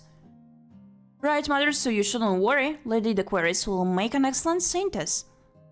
I wish I could share the fate these two have in me. Still, I have to maintain a confident front, so I put on my brightest smile. Please don't worry about anything, Your Grace. I defeat the Demon Queen and bring peace to the Empire. Automated, what happened? Did you type us again?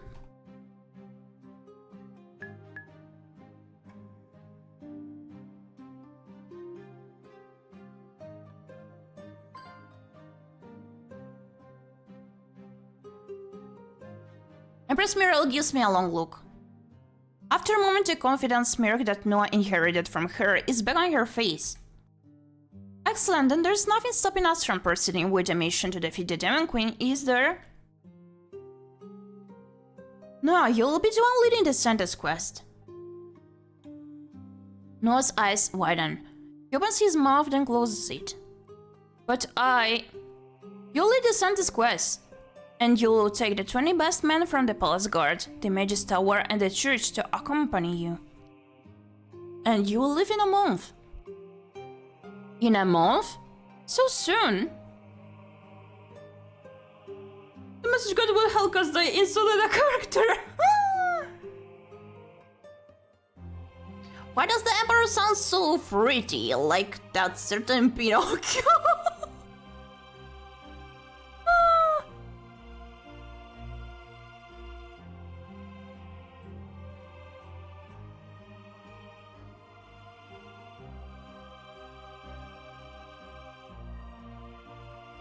Shock makes my heart beat erratic. With my current archery skills, I'm nowhere near ready to defeat a powerful enemy so soon.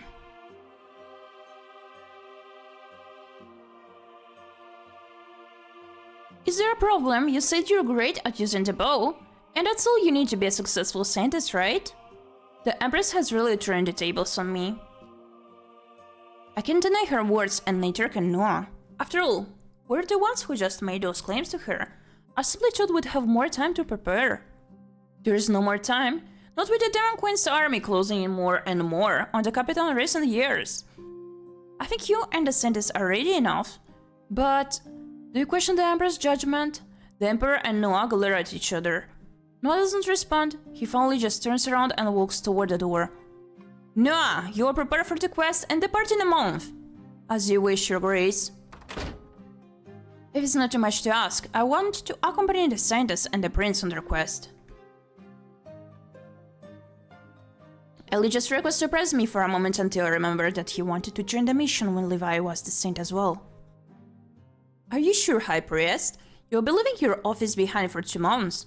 Yes, I'm sure. I'll take Garrett with me as well. Meredith can manage running the office on her own. I'll appoint some people to help her with the paperwork. The Saintess quest will be a historic moment in the life of the Local Empire. I wouldn't want to miss witnessing the Saintess defeat the Demon Queen. He has strange taste, but with Elijah's light magic, our success will be easier. I don't protest. We need all the help we can get. Alright, you may go as well. Thank you, Yuguri's.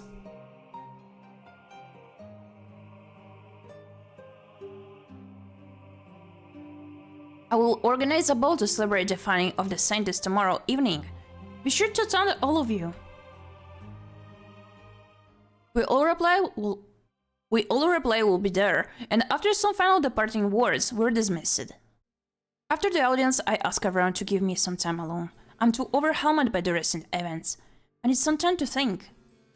I take a sheet of paper and a quill, and I begin to scribble down my thoughts. I survived my death event, the demon attack in the woods near the ✱ᴑ mansion. That's why Levi is likely to continue to love Celeste, and not become interested in anybody else. No, I can't assume anything. I really should ask him what he thinks about Noah and Elijah. He saw both of them during the audience, and he saw Elijah flirting with me during the magical checkup. I'm not really the Celeste Levi loves. I have her memories and a portion of her skills, but I'm basically Celine, in Celeste's body. I'm not just Celeste recollecting a past life. Instead, I, Celine, have taken over Celeste's body at a pivotal moment of her current life. Does that mean Celeste is really dead? I don't sense her presence living in my body, which is a relief, truth be told. I prefer being alone with my thoughts. The idea of her passing is sad too, even if I'm conflicted about her treatment of Levi. I'm not the scientist of the Golden Bow. I hear the ✱ᴜᴘ Empire has been awaiting for years, yet Levi was supposed to take on that role. Levi has been training to protect Celeste all his life. He's way more skilled at archery than I am. I have a month to train myself to use a bow properly, not just any bow too, the Golden Bow, which seems more ornamental than practical. Holding that weapon will be a pain in the ass. What were the two components needed to defeat the Demon Queen again? The first one is firing an arrow, in which with the Golden Bow's light magic at the Demon Queen's heart and actually hitting the target. So I need to practice both archery and accessing the bow's magic. As someone who comes from Earth, I have no idea how to wield magic. The very concept of magical power coursing through my body is foreign to me. I suppose training with the bow will just take time. So I have little to spare. As for wielding its magic, that's something Elijah will know more about, given that he's a light magic user. I scribbled down that I need to talk to Elijah about the Golden Bow and its magic. No tie enemy, they say, and right now my enemy, until I master it, is that bow. There's also a second component to defeating the Demon Queen, one that follows a story trope more than practical logic. Noah and Levi's love makes the magic of the Golden Bow stronger. How is that possible? I have no idea. Would Noah and Levi being in love even solve this problem anymore? No, it has to be the wielder of the bow that's in love for the magic, that's in love for the magic to trigger properly, right? So I have to break up the couple that I shipped. It's a sad situation, but my survival is on the line. Unless I go for Elijah, that is. But he can't have a relationship with anybody outside of the church, which is another complication. First, I need to determine if Elijah and Noah are even interested in women. If they're not, a new relationship with me will be impossible. As for me, I can't imagine falling in love with someone in 2 months. Love is such a difficult topic for me. I don't trust or fall in love easily. The whole situation with my parents' divorce made me falling in love. Not something I can easily imagine happening to me. I'm so screwed. I'm scared. The situation isn't just a story in a book anymore. It's my reality. Basically, the bow becomes stronger if you have some narcissistic traits? What do you mean?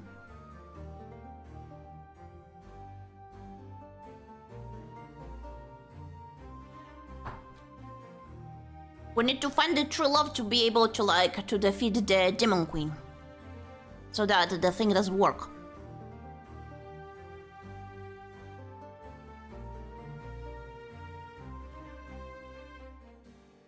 The situation isn't just a story in a book anymore, it's my reality. Levi, Elijah, Noah, Eurydice, Father, the Empress, they're all real people. They aren't acting according to script either. The plot of the book has changed. It's a real world now, with unpredictable consequences. And I'm at the center of this new story.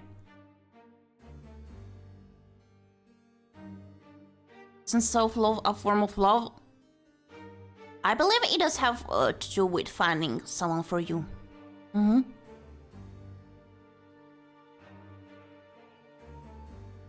Levi dies at the end of the book, despite defeating the Demon Queen, despite Noah's love for him. Will I die again too? Or will that aspect of the story change as well? No, I can't give up. I must change reality and my fate. It's not like me to mope around and feel defeated. I'm the master of my own destiny. If I have to fall in love with someone, who should it be? Levi, who bluntly adores his lady. Noah, who has been burdened with leading the mission to defeat the Demon Queen. Elijah, who is a priest and can marry someone unless they're part of the church? Or should I pick someone else entirely? I at least have to admit that all three of them are handsome men. I just hope my own baggage isn't going to drag me down too much. I'll become cold and detached if I enter into a relationship with any of them, just like I did with my ex-boyfriend. It's been a while since high school, but I'm still hung up about how things turned out between us. It's not like me even make a guy fall in love with her within a month. My heart is beating so quickly. Now that I realize what's truly at stake and what I have to do, I'm terrified. Should I ask Levi what he thinks about Elijah and Noah? I don't feel close enough to ask Levi about it yet. Yeah, it will be best to make things clear. Let's make things clear. It's best to make things clear between us. I need to talk to Levi about Noah and Elijah. I open the door to my room and look outside. Levi is standing there, guarding the door. He looks at me with a gentle smile and gives me a small nod. Levi, could you step into my room for a moment? I want to talk to you. Of course. I take a step to the side, letting Levi enter the room. My heart is beating quickly, and I clench my hand on my dress. I have an idea that will cause chaos of unimaginable proportions, such as the Demon Queen. True.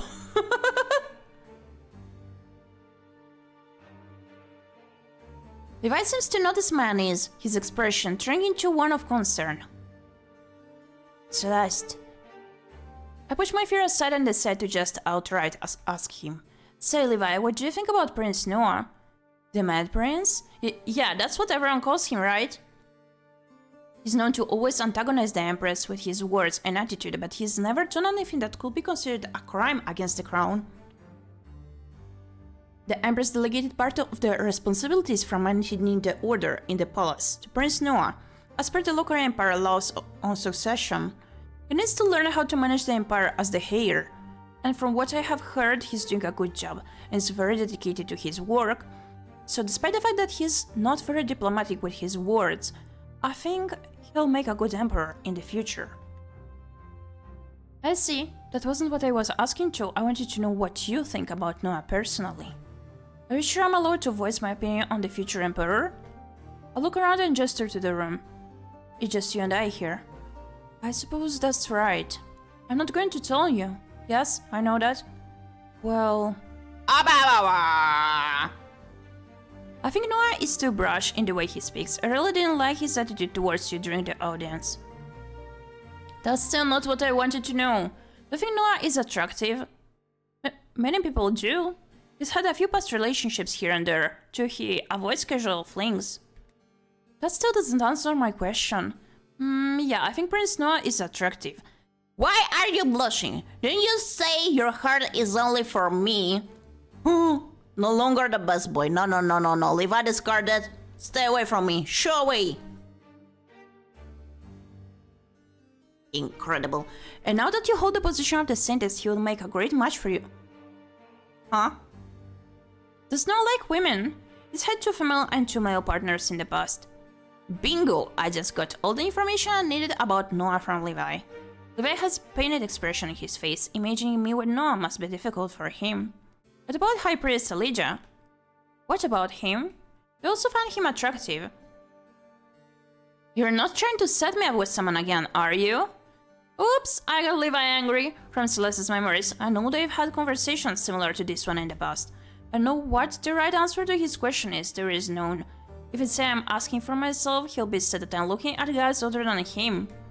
If I refuse to answer, he'll continue thinking I'm trying to pair him with one of the guys. That's not why I was asking, I just want to know your opinion. I'm not buying it. Why the High Priest and Prince Noah out of all people? They're of such different standing than I am anyway. I couldn't possibly be in a relationship with either of them. A difference in social standing hadn't stopped Levi from falling in love with Celeste, or from falling in love with Noah in the book, for the matter. Though I did remember him being hung up on status differences in the novel as well. Yes, both are attractive guys. I could see myself being with either of them if our situations were different, but he gives me an underpainted look. He's in love with me, is what he's trying to say, but he can't allow himself to tell me the truth. At least Levi gave me the information about Noah that I wanted to know. I don't want the conversation between Levi and me to get any more difficult, so suppose I'll end things here. Thanks for talking to me about this, Levi. I'd like to be alone now. Levi gives me a look as if I'm throwing him out after dealing him a blow. In a way I am, and it pains me to do so. But I don't know how long to salvage this conversation. Have a good rest. Levi exits the room, closing the door behind him gently. I lie down in bed and hide my face against the pillow. I'm so stressed by everything that I'm not even surprised when tears stream down my cheeks, soaking the bedding. I didn't want to hurt Levi, but I didn't know how else to obtain the information I needed so I could decide what to do to save everyone. For the first time since reincarnating, I give in to all the emotions that have built up inside of me. I'm just one young girl. How can I carry so many heavy burdens? Eventually, I cry myself to sleep. I toss and turn all night though, unable to get any real rest until nearly dawn. The next evening, Linda gets me all dolled up for the grand ball. The Empress is strong in my name. At the ball, I found myself sitting at the table, staring at silverware I have no idea how to properly use. Celeste's memories aren't helping me much. The servant puts a salad in front of me, and I pick one of the forks. There's an offended gasp from my left. I look at the noble lady sitting next to me. Oh yeah, she's pretty too! So colorful, look at that manicure! Looks so cool. She's almost purple in the face, staring down at the fork I'm holding. Wrong piece of cutlery then. I put it down and take another in my hand. I steal a sideways glance at the noble lady. She doesn't seem to be offended anymore. This one must be the right fork then. When everyone starts eating, I dig into the salad too, but it tastes like paper to me. I'm nervous, my hands are clammy. So you've become the saintess, Lady d'Aquarius. George. Opa! Look at that eyeliner. The man to my right, Duke George, if Celeste's memory serves me correctly, strikes up a conversation with me. He's a young duke and a powerful player on the battlefield of Lockery Empire's politics. I have to do my best not to say or do anything strange. Yes, despite my surprise, the Golden Bow has chosen me. Well, now that you carry such an important role, do you plan to improve your knowledge of etiquette? This just looks so good. Everything is so colorful and shiny. Opa, is he flirting? He points at my salad. Avocado! I see avocado! Give me avocado! Yummy.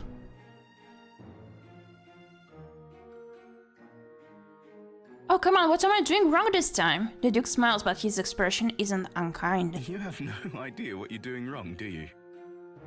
I don't. May I? He extends his hand to me, and when I don't protest, he touches my hand gently to modify the way I'm holding the fork. Gyepi, you cute. No, you! Takodachi, you cute. Oh, come on, George. You're spoiling the fun. Huh? And who's that? The lady to my left has a cruel smile on her face. Oh, the one from before? Shoot, I really was eating the salad wrong after all. What a piece of poop she is! I see now. You cutest Oba. Thank you. My cheeks heat up from embarrassment, and suddenly I found it hard to breathe. For every kind person like Duke George, there's a cruel one like that lady here, a vulture just waiting for me to make a mistake. And holding. Now that I'm the saintess, I'll be watched even more closely than Celeste was as American's daughter. They're all going to be laughing for weeks about the way I ate this stupid salad. I just know it. Celeste's memory tells me that this incident won't be the first time she's ruined her reputation with a stupid mistake either. Excuse me.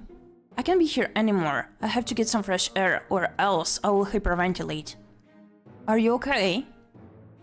Duke George calls after me, but I walk quickly to the terrace. Once I'm away from the throne room, I run into the gardens.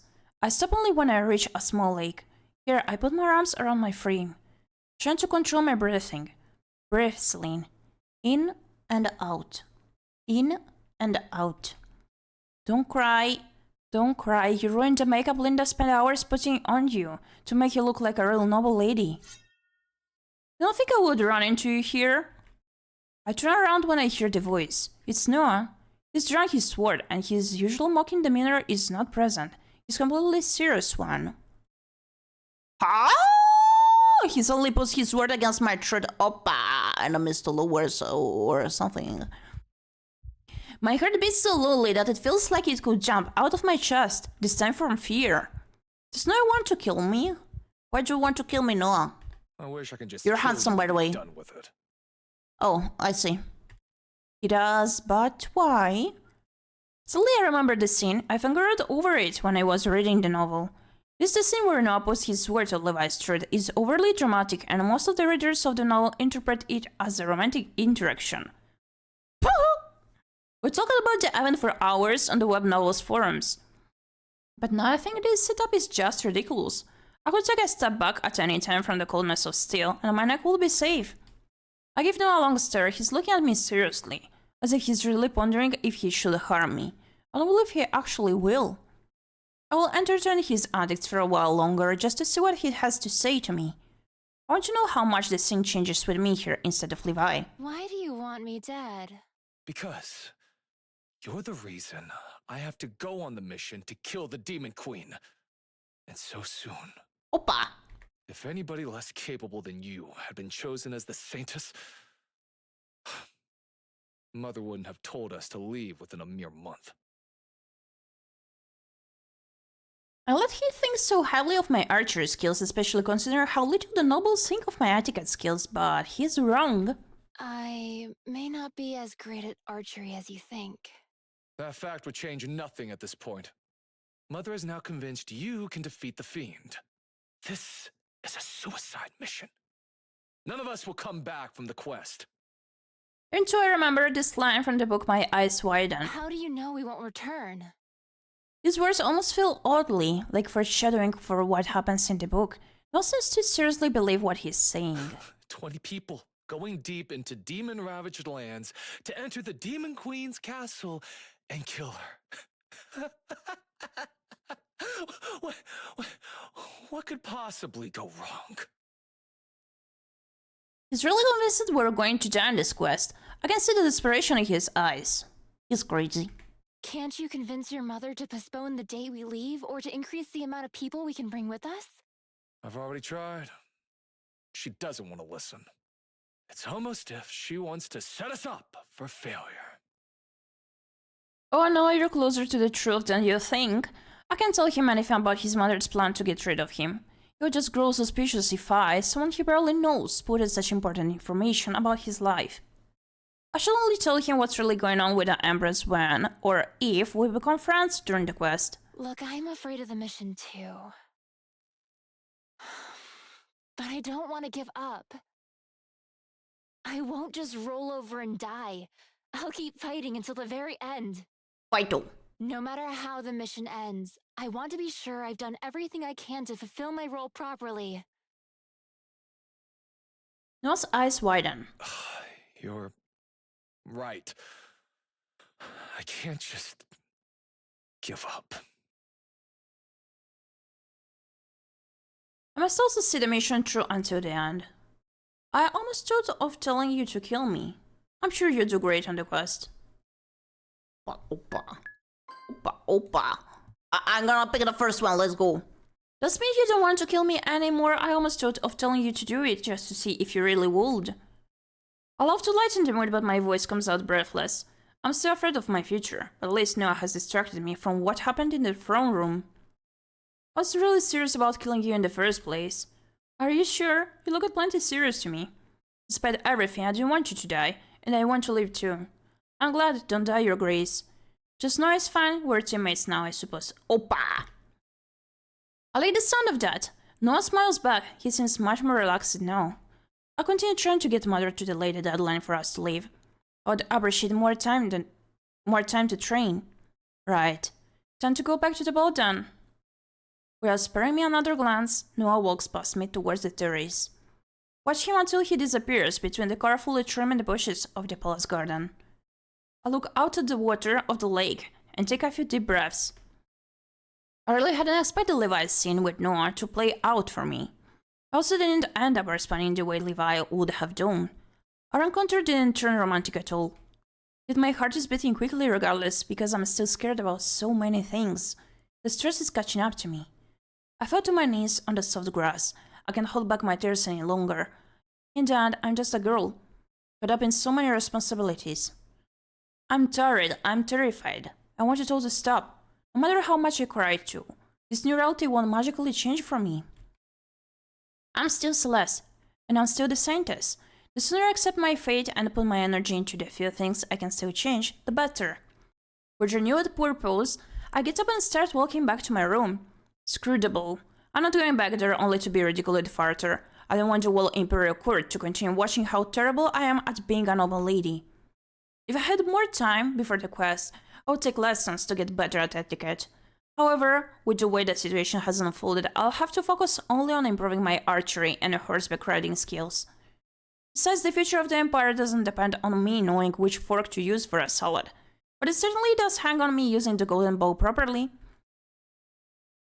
I'm walking down the corridor towards the apartment where my family is staying, when I hear someone running behind me. Levi! Celeste! Levi calls me by my first name, like he always does when it's just him and Celeste.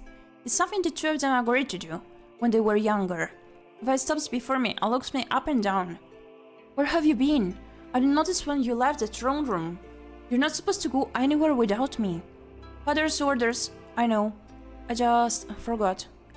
I realize I haven't been thinking about how Levi would feel if I suddenly disappeared, yet again. I'm not concerned about failing to follow his orders, I'm genuinely worried about you. He blushes and looks away. He's not blushing, lies. My heartbeat quickens. Why, too? Celeste has no romantic feelings towards Levi, but do I? Loka, welcome in! Thank you for the daily chicken, how are you doing? I must admit he's very handsome and kind. Thank you for the headbutt. Thank you for the headbutt. Thank you.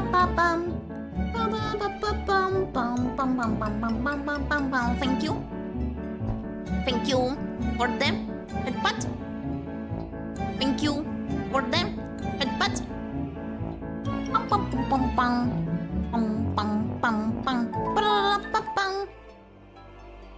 I'm gonna be right back. I have to refill my water.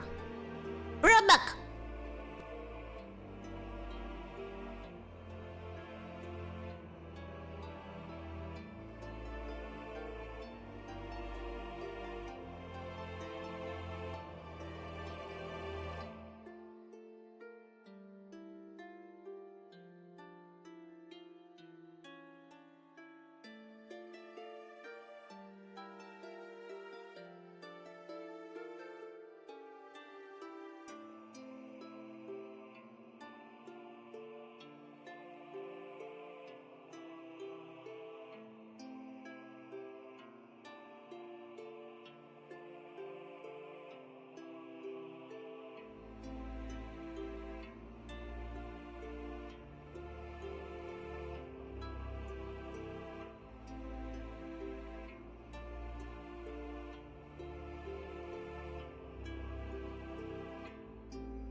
I'm playing Street Novel right now. I don't know what it is.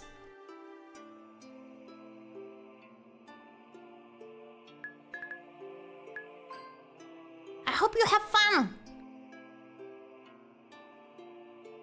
I must admit he's very handsome and kind, and he's my favorite character from the book. Am I that much of a simp?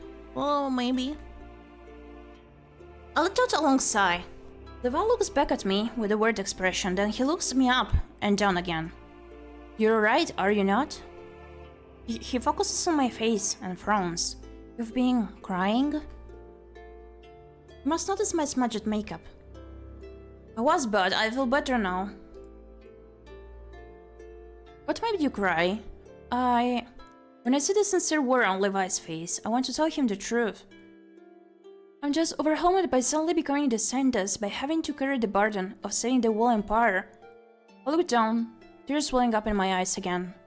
Celeste. I look back up to see Levi staring at me with love and adoration.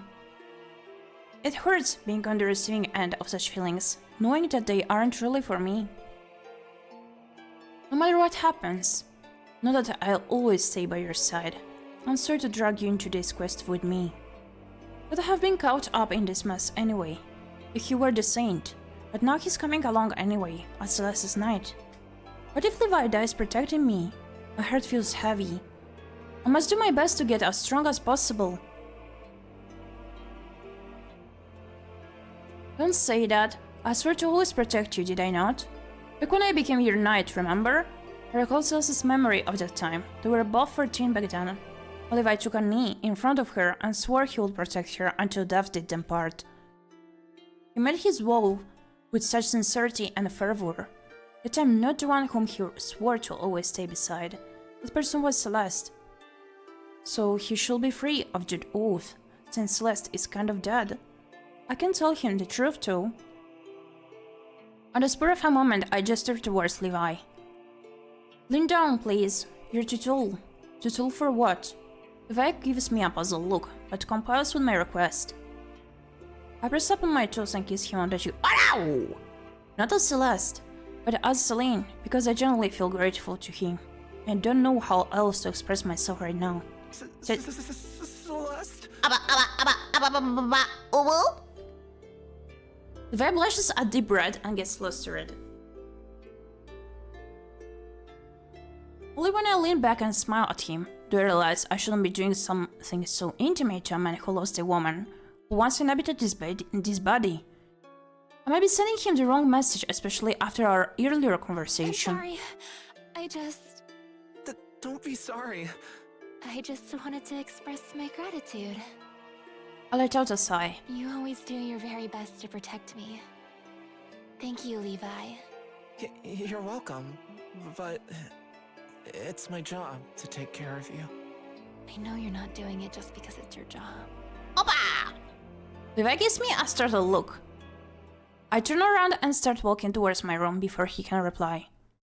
Let's go, Levi, we need rest. Training starts tomorrow. The next day, I begin training with the golden bow on the palace training grounds. Much as I expected due to its elaborate design, the bow proves difficult to use.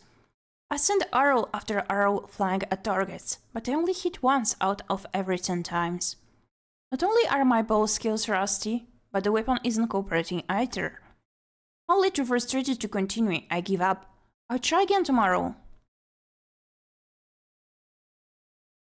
I make my way to my room with Levi following behind me. This is a suicide mission, we're not going to come back to souls alive. Please, Noah, don't say such things in public. What if someone hears you? At the end of the corridor, two people stand to the side talking. The one who said something about a suicide mission is Noah. After a conversation in the garden the other day, his words don't shock me. What does surprise me too is that he's openly talking about his feelings with someone else. Ooh, she's pretty! I hide behind a pillar and take a peek at the other person. The dark-skinned knight with her hair in bands must be Tariq, Noah's right hand and the leader of the palace guards. Everyone is pretty and handsome in this visual. She's wearing armor with the Locarin Empire royal insignia on her chest, characteristic of the guards. The leader of the mission should believe in the quest's success. You can't be here doubting our ability to defeat the Demon Queen. It's just, I have a really bad feeling about Mother's request, Tariq. Why is she pushing us to go on to the Demon's quest, to the Demon Queen's castle so soon? Why can't we wait a few months until everyone feels ready and has practices fighting as a team? We can't go against the Empress orders, you know that. She said her reason for the rush is that the demon army keeps getting closer and closer to the capital. Lapis, a disaster happened. I did not notice that my guinea pig is here, and she just stole my hamster seeds. I'm gonna be right back.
Hey, I did manage to send away the little demon. She's a bit agitated and stressed these days due to the works that are being going on at home, so she's not very comfortable in her usual room. And she sometimes does misbehave, yeah. But I'm back.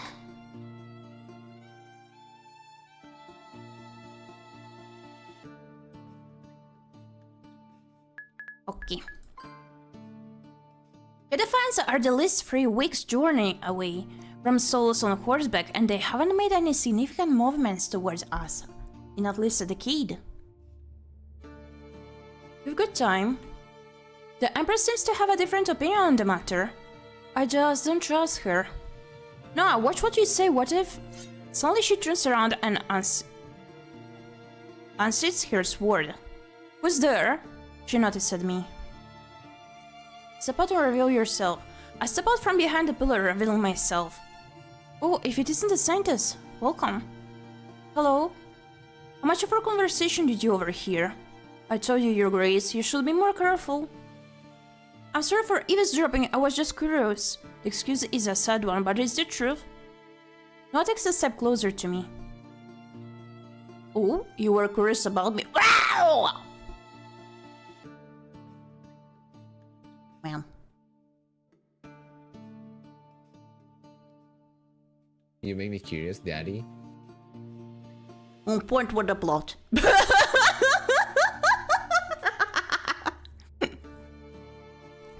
I arch my eyebrows, unsure of what he means. I didn't say you. Oh. He leans in closer to me, his face level with mine. He has his signature smirk on his face. I know you were interested in me, so... Oi! Calm your flappies. I finally understand what he's suggesting. He's flirting with me. That's not what I meant. Or maybe. I'm very pleased to win your attention. If you want to know more about me, how about we get together for tea? Tea, I like tea. He really is hitting on me. I feel embarrassed and unsure of how to respond. I'm not. Would tomorrow afternoon be okay for you? It is. Not that he's letting me get a word in edgewise anyway. Anger arises in my heart. I'm not interested in you. I am. What do you mean? Where are you going, lady? I take a few steps back, putting distance between us again. Not chuckles. A little frustrated half. I don't appreciate your flirting with me. Is it what I'm doing? You clearly are. The other day he wanted to kill me and today he's playing with me. What a frustrating guy. I'm leaving. I rush towards my rooms. My footsteps heavy. I feel furious at Noah for clearly making fun of me. Levi follows behind me like my shadow. I spent the next few days training with the golden bow. I increased my accuracy rate, but I'm still struggling to wield the weapon. In the afternoon, Elijah approaches me. How's the training going? Should I be honest with him? I hesitate, but I know I'll need his help to access the bow's magic. Honestly, the training's not going great. I feel like the bow is fighting me for control. The bow is supposed to be semi-sentient. It might very well be that it hasn't yet fully accepted you. Hasn't fully accepted me? What should I do to make the artifact approve of me? Unfortunately, I don't know. Training will continue to be a struggle, won't it? I wanted to ask you something ever since I was chosen as the saintess. You're the high priest, so you know a lot about holy magic, is it right? As much as a human possibly can, I'm the strongest light magic user in the Empire. Ah, that's right, I remember that part from the book. Everyone thought Elijah would become the saint. But on his 18th birthday, he didn't get chosen. The previous high priest abdicated at that time, and passed it on the role to Elijah. That's how Elijah came to have such a high position at such a young age.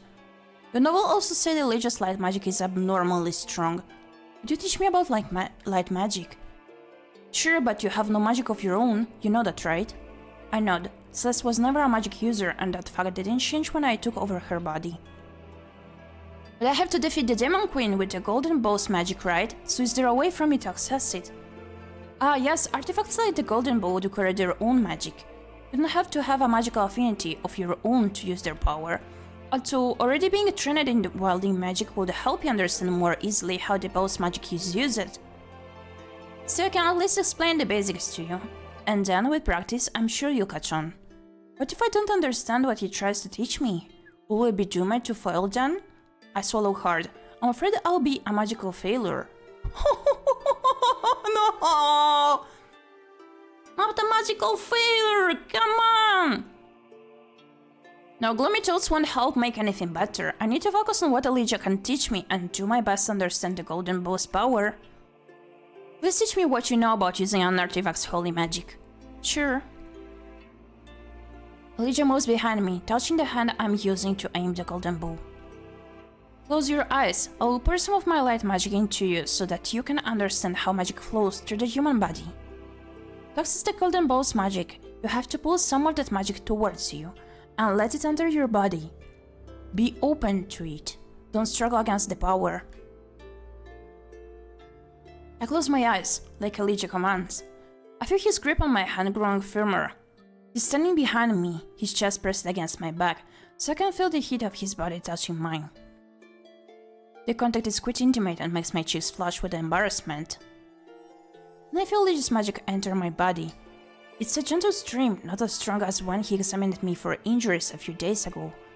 Still, I can feel the magic coursing through my veins. Relax against Elijah, focus on the flow of the magic. Magic. Elijah told me to focus on the flow of the magic so I don't let myself succumb to the pleasant feeling of closeness. I focus on the power coursing through my veins instead. Do you feel how the magic is moving through you? Yes, I do. Elijah lets go of me and steps away, taking the comforting presence of his magic within him. I'm almost saddened, suddenly feeling as if I've lost something important. I shake off the strange emotion. Misaki! Welcome in! Thank you for the daily chicken. How are you doing? Good morning! Thank you for 13 daily chicken.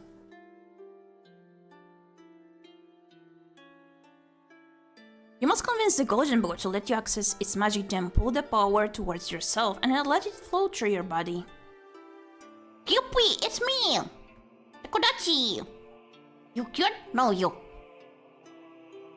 Only by doing so will you be able to aim that magic with your arrow and strike the demon queen when the time comes. I use my staff as a way to store more magic. Even though I have magic of my own within my body, I can only use more powerful spells with the staff's help. Just like what you must do with the bow, I draw the magic of my staff into my body so I can release the power as bolts of light. Ah, reverse card! How dare you? The human body is a conduit for an artifact's magic. I nod, trying my best to comprehend what Elijah is explaining. I'll try it out. Great, let me know if you have any more questions. I have to return to my office, so you can find me there whenever you need me. After Elijah leaves, I return to practicing archery. I try to pull Bow's magic towards me, like he instructed. But I can't replicate what the High Priest did. Even so, I keep trying. There's too much at stake for me to give up so easily. Gyepi, yes, it's me. Kodachi. I'm gonna go fishing tomorrow. Oh yeah, have fun, take care. Are you gonna keep the fishes for no meals? Or are you gonna release them? Fishes. Fish is good. I hope you stay comf. Nom noms. Opa! Have a good fishy. Dish. Okay, that's enough for today. I can't overdo it or else I won't have the strength to train tomorrow. Enjoy your fishing time. It's like web fishing, but not on the web. Crazy. You broke the fourth wall, Takodachi. I do a few stretches, grab my bow, and make my way back to my room. Oh! In the palace corridor, I ran into someone I hadn't expected to meet again. Again? George. Greetings, Lady Celeste. George nods at me, putting a hand over his heart. I make my best attempt at courtesy. Your Grace. George looks me up and down, his eyes show concern. Are you doing okay? Yes, I am. You ran off from about the other night and never returned. Ooh, he did notice. Ah. It's true that I embarrassed myself by running away from George and Penelope in the middle of our conversation. I was about to have an anxiety attack, so I needed to get away, but after I met Noah in the gardens and cried my eyes out, I was too tired to rejoin the party. I didn't want to be amongst the people anymore anyway. Especially nobles who were just waiting for me to make a blunder. I've been worried for you. Everyone is worried about me. I'm so excited to use my brand new fishing rod. Let's go! Oh, geese. Now that was unexpected. Why would George worry about me? We barely know each other. I've really been okay. I get the feeling he doesn't buy my words. Welcome me in the gardens? I suppose it wouldn't hurt to get to know one of the most important people in the Local Empire better. Okay. We walk for a while in silence until we reach the less frequented part of the gardens. I've been meaning to ask you about something, but the dining table during a ball didn't seem like the right place. Could you tell me more about the demon that attacked you? Yes, of course, it was an imp, if I recognized it correctly. It was a small flying creature with a scorpion's tail, long horns, and sharp claws. Yes, that's right, it had reddish-gray skin and red wings, with some symbols tattooed on them. They come in various colors, do they? Yes, imps are aplenty at the warfront. They have a cruel nature, seeking to play with their victims rather than outright kill them, like other monstrosities. So they're relatively easy to kill with magic or arrows. If one can keep up with their swift movements, they know how to dodge attacks well. Demons are more intelligent than humans give them credit for. You know a lot about demons. I'm not sure how much you know about me. I used to be the general of the local Empire's army. And I fought on the warfront for years. The general? Yes, the highest ranking officer in the field. But aren't you very young to hold such an important position? George chuckles. I momentarily stunned when I see his beautiful colorful smile. You're one to judge. Celeste just turned 18 this year. I was 3 years older when I died. Yeah. You're right. I'm 26. Oh, then you're not that much older than me. Or remain not that much older. It's literally 8 years. Ha! You think 8 years is not much? In this world where there are bigger age gaps between couples in arranged marriages. Wait, when I think about George as a love interest, he isn't asking me this question for me to consider him romantically, or maybe he is, who knows. It depends on why you're asking. I suppose you're right. It's just that I feel older than my age. The years I spent on the battlefield took a toll on me. Would you tell me more about the war? Sure, what would you like to know? The war has been going on for a few decades now. Is it really impossible to win without a saint? We've encountered the Demon Queen herself on numerous occasions, but we couldn't kill her with weapons or magic. Even light magic wielded by powerful priests couldn't breach her defenses. She has a dark aura shroud around her that deflects all incoming attacks. Nothing has been able to get through so far. And she keeps the demon army very well organized. They obey her commands, even at the cost of their lives. Since demons value their own lives so little, they fight viciously, and to the death. They're a difficult opponent to face. You've really seen the Demon Queen? Yes, sir, she can change her form. One moment she's a beautiful woman. The next, she's a horrifying monstrosity. I see. After making a circle around the gardens, we return to the corridor. I have to make my way back to the palace now. Duty calls. Oh, I'm sorry for taking up so much of your time. No, I wanted to talk to you. I need a break sometimes too. If you ever have more questions about the war or the Demon Queen, don't hesitate to ask me whenever we have the opportunity to talk. I'd love to learn more about your role as the general too. Really? Huh, it's nice of you to be interested in me. I may or may not answer you too, depending on the question. George clearly has his secrets and I don't feel like I can pressure him for answers. He's already shared some useful information with me today anyway. Okay, thank you for talking to me. It was a pleasure. And Lady Celeste, I know you carry a heavy burden now, having the responsibility of the saintess on your shoulders. But don't be so hard on yourself, you're trying your best. I've seen enough doujins to know why the Demon Queen will transform into tentacles. Ah! Doujins?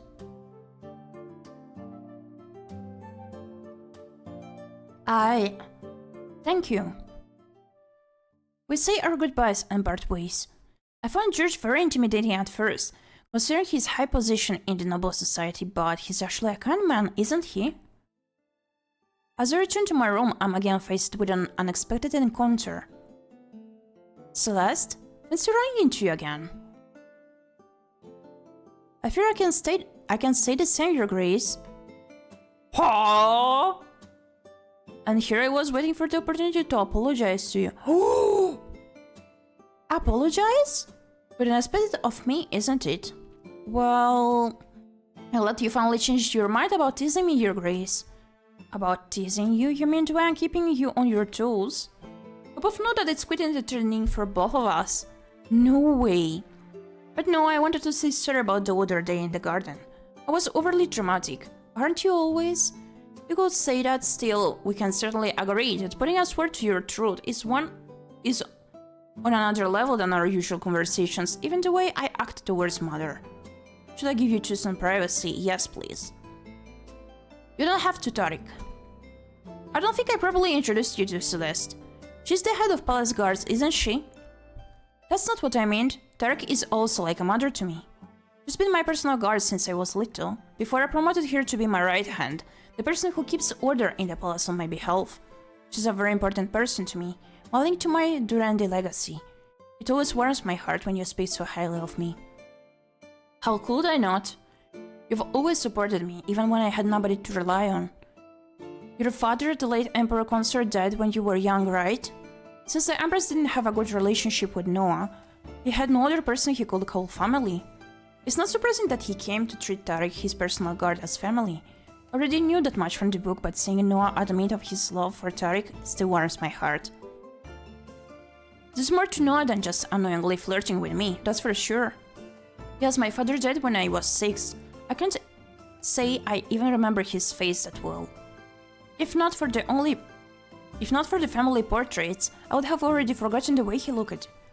Because every day when I stare in the mirror, I only see my mother's features, her face, her hair color, the way we smile. They're all the same. The only thing I inherited from my father is the color of my eyes, and my slightly darker complexion. Noah glances at Tariq. Sometimes I wish I could have more proof of my Sultan legacy than just skin that looks tinted an eye color unusual for the Lokari. Tariq's expression turns sad. She looks at Noah with both love and pity in her eyes. I too feel what Noah said deeply. Of course he wants to know more about his father's side of the family, about his roots. It's not easy to be a person of mixed race, especially without family who can teach you about your culture. I'm glad Tariq was there for you, Your Grace. So am I. That's why, Celeste, I may sometimes be overly dramatic, flamboyant even. It's the way I deal with the world. But that doesn't mean I'm not sincere when I apologize to you. I really am sorry for the other day. I didn't mean to scare you. It's okay. I'm not that mad about it anymore. But you are still a little angry. A little? Very well, I can accept that. I often find that anger is a great source of motivation to drive one forward. I hope you will use that energy well. Just don't go overboard with being mad at me. I wouldn't want your anger to turn into resentment. Alright? Noah and Tariq escort me to my family's apartment, where we say our goodbyes. The more I learn about Noah, the more I realize how human he is. He's a multifaceted individual, not just a character in a story, but a real person. We're all real people. I mustn't forget that fact. Is your train going well? In the evening, Eurydice comes by my room. It's been a while since we talked to her. I'm happy to have her company. Eurydice has always been a ray of sunshine in Celeste's life. I'll let the two of them have such a good relationship. I feel like an imposter by pretending to be Celeste in front of her twin sister. She hasn't figured out I'm someone else yet though, so I'll continue acting for as long as I can. Not really. I'll let out a long sigh and tell Eurydice about my training. I don't understand what the High Priest means about accessing the Golden Bowl's magic. Every time I try to think about the artifact letting me share instant godly power, nothing happens. It's frustrating. Elijah showed me how it can feel to receive the magic, but I can't reproduce the result. I have no affinity for magic, I don't understand what to do. Don't pressure yourself so much. It's only been a few hours since you even found out how light magic is used. You're right, I should be more patient. I'm just annoyed because the golden bow is so clunky in its design that the aiming is hard as well. I glare at the offending object which rests next to my bed. It's like the golden bow is actively resisting me. I don't think that's possible. Let's just say the golden bow is semi-sentient. Well, it did have the will to choose its saint. I was told choosing was all it would do to, except for killing the demon queen and acting as a normal weapon. The golden bow is a mystery, that's for sure. I let out a long sigh. You should take some time off to relax. I can't, not when I know I have so little time to train. You're not going to be any good at learning how to wield the bow if you just train constantly. The human body and mind have to take breaks from time to time. I know what we should do. Lady Penelope is organizing a tea party in the Royal Gardens in 3 days. Who's Lady Penelope? The Duchess of Ventis. I looked through Celeste's memories but come up with no information about the Duchess or Ventis. Isn't that the purple-haired one that was making fun of us? I have no idea whom you're talking about. You sat next to her during the last ball. Yep. I feel myself going pale, then red. Duchess Penelope was the one who wanted me to embrace myself farther during the dinner. That's not a good idea. I want to go to her tea party. No, definitely not. The Duchy of Ventis is known for its lavender flowers and beautiful gardens. They also make the best honey in the Empire. Now that you're the scientist, the Duchess invited us to her tea party. Many other important people will be there too. All the more reason why I shouldn't go. Please, Lady Letitia asked me to convince you to come. Duchess Letitia is a friend of Eurydice. Her family I know. They own vast fields, and the people working for them produce the majority of grain in the Empire. Letitia is kind and compassionate. She took Eurydice into her entourage 2 years ago, elevating Eurydice's status in society. Thus she feels indebted to the Duchess. But I don't. I have no desire to go to Lady Penelope's tea party and further embarrass myself. Lady Letizia said that now that you have such a high standing in society, you should take part in the politics of the Empire more often, Celeste. You're going on a quest now, but once you return home, you will still be the scientist. You have the chance to be very influential if you use your opportunities correctly. Nothing bad will happen with myself and Lady Letizia around. Please, Celeste. When Eurydice begs me like this, I find her pleas hard to refuse. I don't want to go, but she has a point. I'm planning to survive the mission. That fact means I'll have a future life beyond just fighting against the Demon Queen. I'll return to the palace, and then I'll have to hone my etiquette skills. I don't want to end up an important player in the politics of the Empire, but I also don't want to become an embarrassment to both myself and my sister. Alright, I'll go. With a heavy heart, I agreed to Eurydice's request. Really? Yes, really, don't ask me again, or I might change my mind. Eurydice grabs my hands and jumps up and down, squealing. Now you're the one not acting like a noble lady. Oh, come on, don't pretend like you care about acting prim and proper now. Thank you, Celeste. I have a bad feeling about the tea party. Now that I've agreed to go through, I have to keep my word, and do so no matter what. The next day I returned from training when I witnessed a commotion in front of the doors to the throne room. People dressed in rags and with burns on their bodies, and badly bandaged wounds, push against the guards who stand between the crowd and the entrance to the grand hall. Stop pushing! We need to see the Empress! Please let us through! Mom, I'm so hungry! Hush, love, I'll get you some food soon. I turn around to look at Levi. Any idea what's going on here? No, but it may be worth asking about if you wish. I'll keep you safe. I nod. I want to find out what's wrong and how I can help. I approach the crowd from behind and tap one of the men on the shoulder. He turns around and gives me a desperate look. My lady, please help us! What's happening? Who are you? We're refugees from Barwood, a town that was a mere hour's ride from the front lines. But 2 months ago the demons reached our homes. They burned our beloved town to the ground. Yes, it's as my wife says. Barwood is nothing but ash and ruin now. We took our families and walked all the way to the capital on foot to seek the help of our benevolent ruler. But our benevolent ruler doesn't want to see us.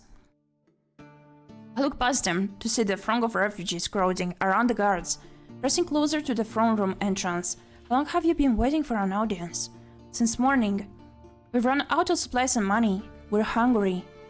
I wouldn't call the Empress a kind ruler, so I'm not shocked that she doesn't give a damn about the refugees. If she hasn't wanted to see them since morning, I doubt she ever will. I have no idea how to break the news to the couple. They're looking at me with such expectancy. I want to help them. No, I will help them. Levi, can you run to the kitchen and bring water and some bread and butter for the refugees? If the kitchen staff don't want to cooperate, tell them the scientist sent you. I'll go talk to Prince Noah, maybe he can help or at least tell me what else we can do for the refugees. Yes, my lady. Levi bows to me and runs off. You're the scientist, my lady? The scientist! What I see in the eyes of the crowd now is reverence, and the emotion scares me. I'm just me, Celeste, and I feel like a holy person, still I suddenly understand what a scientist means to the common folk. The people step closer, extend their arms to grab me. I grow afraid. Levi's not with me. I gotta go, I'll be back with help soon. I turn around and bolt away from the crowd, running as quickly as my feet can carry me. The sentence means so many different things to different people. A savior, a noble of high standing, a perfect archer, yet why do I feel like none of those titles suit me? Say I want to help the refugees, so I run to Noah's office. Noah's secretary leads me into the office, where the prince is meeting with Tariq. Lady Celeste queries, scientist of the Golden Bowl? I curtsy quickly and sloppily. Noah's office is spacious with a large green rug in the middle and several pieces of expensive-looking artwork on the walls. I'm not interested in decor right now, too. Oh, if it isn't a scientist! You look radiant today. Must be... Don't start now, Noah. Noah drops his usual smirk, sensing that I'm serious. What's going on? I met a group of refugees from Barwood in front of the throne room. They have been waiting for an audience with the Empress since morning. They're thirsty, hungry, and have festering, badly tended wounds. There are men, women, and small children there, whole families who have run here from the battlefront. Yet the Empress doesn't want to see them. Please help, Noah. Noah gives me a long look, his expression angry. Even from my mother, this sort of behavior is too much. I agree with him, but it's not my place to say anything. Thank you for bringing the matter to my attention. I'll do anything in my power to help them. I'll find the refugees new homes in the capital, and I will make sure they're fed. Thank you, Noah. What is the palace guard doing when there are so many people in need here? The guard is protecting the entrance to the throne room. That's... I have to have a word with William. Clearly the Empress doesn't want to deal with the refugees. Celeste, could I ask you a favor? What is it? Can you go by the priest's office and summon a healer or two who can tend to the refugees? I would summon one of my own people, but I'm not sure who's on the side of the Empress and who's loyal to me anymore. I think the matter of the refugees should be taken care of quietly, behind my mother's back. Dirk will help me arrange accommodations and food for the refugees, but I would like them to be healed as well. I don't trust anybody else not to blubber about what we're doing. Of course, I can go to the church wing and talk to the priests. I'm sure they'll be happy to help once they're aware of the matter. I nod, say my goodbyes, and leave the office. I've never been to the wing of the palace where the priests reside, and neither has Celeste, so I ask a servant for directions. Sniffing the door to the priest's office, I knock. Come in.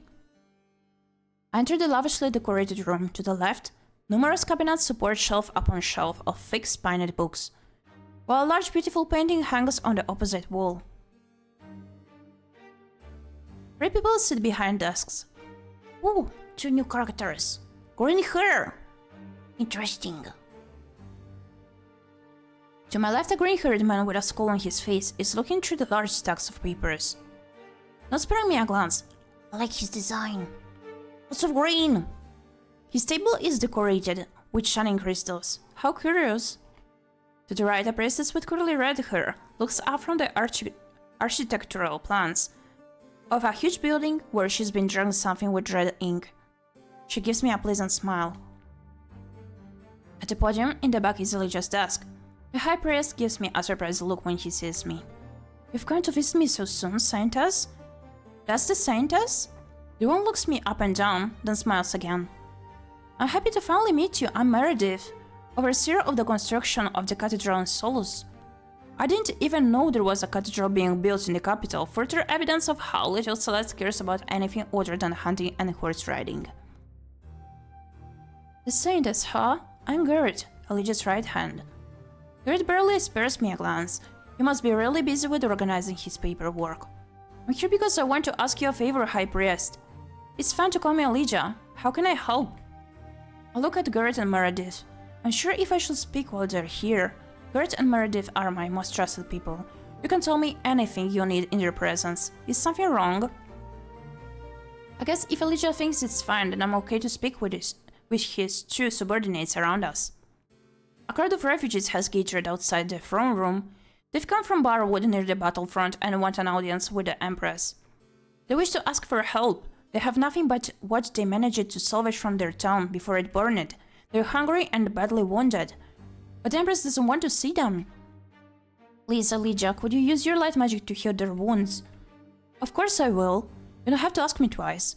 Garrett, you'll come with me. What? But the paperwork! The documents can wait. I know how much you hate having to organize them anyway. Healing is not a break, but I'll help. Gareth gets up from his seat and grabs 2 heavy bags from underneath his desk. Supplies to clean wounds and apply medicine the non-magical way. Let's go, Meredith, please take care of the office while we're away. Of course. Elijah, Garrett, and I leave the priest's office and walk to the corridor in front of the throne room. Both Noah and Levi have returned. Levi and other servants are distributing water and bread from the kitchen to all the people in need. Wearing a serious expression on his face, Noah talks with the couple I spoke to earlier. Derek takes notes from the conversation on a notepad, her quill moving quickly and efficiently. As soon as Elijah and Garrett see the extent of the refugees' injuries, they throw themselves into action, starting with the most seriously wounded. Their hands glow as they use their healing magic. Is there anything that I can do to help? Help Elijah with the healing, help Levi distribute the food, ask Noah if there Is anything else you can do? Let's ask. I personally listen to his conversation as he speaks with a couple I talked to earlier. I'm the mayor of Barwood, orator. I used to be. Now I'm just the mayor of ruins. Huh. Our home's burning to the ground. I'm so sorry for your loss, the man huffs.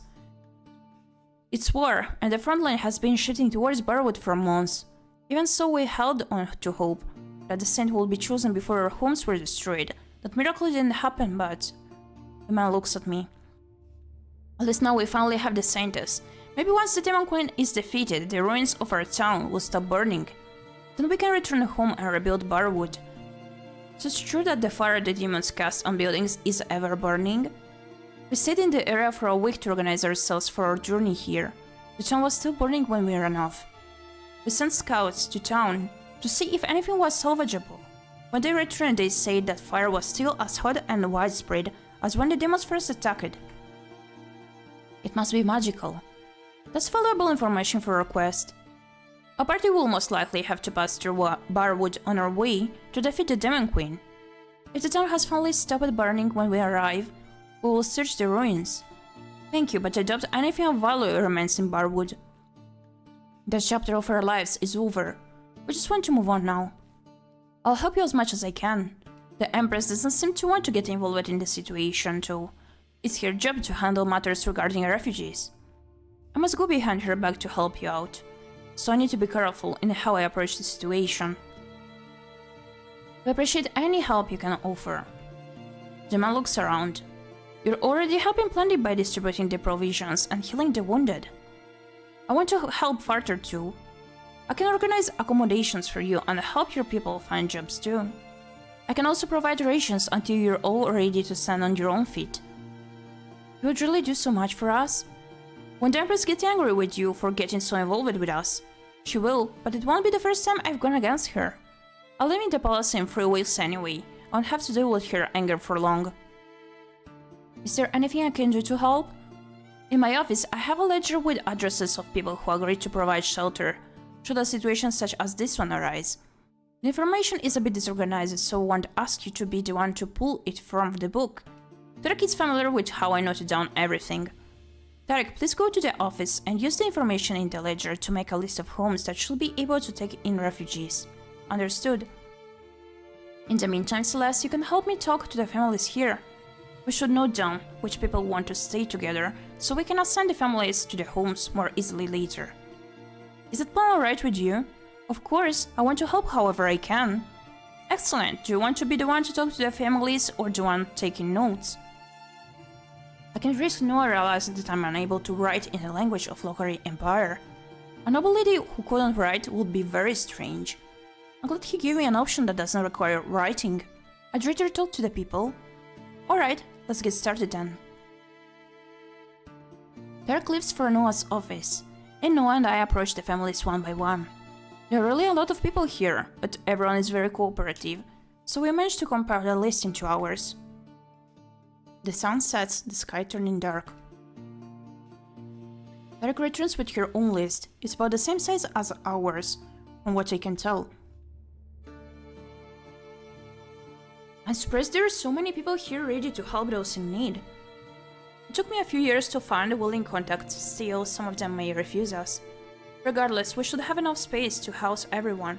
If not, I will buy out a few inns, while I look for more people to help. I give Noah a long look.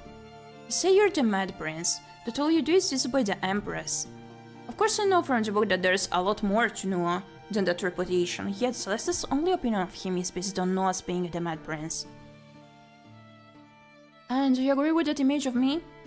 I do see you as someone who's not afraid to speak up, even if doing so means going against the Empress. You're also a well-organized and charismatic leader. Well, rumor has it that your Count Decquer is good for a nothing daughter, yet look at you now, organizing help for refugees. I can stand by when I see people in need. I appreciate the sentiment, not everyone is as ready to aid others. I might have said before that all one needs to be a good scientist is good skill in archery. However, over the last 2 decades, while waiting for the boat to choose its wielder, the idea of the saint became a beacon of hope for our people. They need to choose one to be so much more than just a talented archer. I'm glad the Golden Bow chose someone who cares for the well-being of others. Noah's right. The more I learn about the role of the Saintess, the more I realize there is more to the position than just shooting an arrow at the Demon Queen's heart to kill her. Thank you for helping. You were right to come to me. I'm glad you did. Noah and Tarek start assigning people to their temporary homes. Since I can't be of any more help, I excuse myself back to my room. I'm tired. At the same time, I'm happy I was able to help the refugees. Release! I spent the next 2 days practicing archery with renewed purpose. The threat of the Demon Queen's army feels more real to me after having witnessed the plight of Barrow's refugees. I know who I'm fighting to keep safe, and I'm ready to do more. This war isn't just part of a story anymore. It's really happening. Ugh. I miss again. The Golden Bow doesn't want to listen to me. I feel like it's actively fighting me. And that idea is ridiculous too, isn't it? It's just a bow with magic. It could really be sentient like Ellie just said or called it. Release! Yet I'm living in a fantasy world, so isn't everything theoretically possible? I know there is some bounds to magic, but I haven't been truly trained on the topic, so I'm not sure of the specifics. I miss again. Stupid bow. Even so, I don't give up. I aim and shoot again. I miss again and again. Sometimes I hit the target, only to miss over and over again once more. Ouch! At some point I pulled the bow wrong. Maybe I'm tired from making arrows fly like crazy over the past few days. My hand is bleeding. I look at the redness gathering in my palm. I can't continue shooting the bow with an injured hand. Even if I bandage my hand, I won't be able to shoot. The motion will hurt too much. I need healing. Healing magic is still a strange concept to me, as someone from Earth. Yet holy magic would indeed close the wound quickly, so I could continue my training. I've already seen proof of Elijah and Guard's healing skills during the situation with the refugees. I look around trying to find Levi. I see him engaged in low combat with one of the other knights. I don't want Levi to find out I'm injured. From what I have seen in Celeste's memories, he always flips out whenever his lady is hurt. I just seek out a priest on my own. I know the way to the priest's wing now. I shouldn't need much time to get this wound healed and return here. I make my way through the corridors of the palace. I pass by the chapel, the doors open, so I peek inside. Elijah is standing in front of the pedestal where the golden bow used to be. His hands joined together in a prayer. He has a contemplative look on his face. He must be praying to the god of light. He could heal my hand, but I don't want to interrupt this serene scene. Just when I'm about to leave, I hear his voice behind me. You're free to approach me whenever you want. I turn around and step into the chapel. I'm sorry you were praying. I didn't want to interrupt you. If that's so, I can pray anytime, but I can only talk to you when you're around. Somehow I'm embarrassed by his words and the smirk on his face. First Noah, now Elijah. Why do all the guys around Celeste want to flirt with her so badly? I suppose I can officially assume that Elijah is into me. What exactly about Celeste, about me, do they find so interesting? Their interest could work in my favor, given the love requirement for defeating the Demon Queen. If only I wasn't myself and knew how to flirt with a guy. Elijah comes closer to me. He looks down and notices my bleeding hand. You're injured. I was just going to the priest's wing to get my hand healed. Overdid it at archery practice. And you want to just get this one patched up so you can't overdo it all over again? Oi. He's right. We're living in 3 weeks. There's no time for me to not practice using the bow. But if you're gonna leave exhausted, it is no use as well. How's the training going? Slowly. I still feel like the golden bow doesn't want me to wield it. I can't wrap my head around the concept of a bow being sentient. You're convinced that it doesn't want to shoot for you? Maybe you're the one blocking its power. Maybe he's right. I'm an uneducated person who has no comprehension of magic. Perhaps I'm rejecting the golden bow instead of the other way around.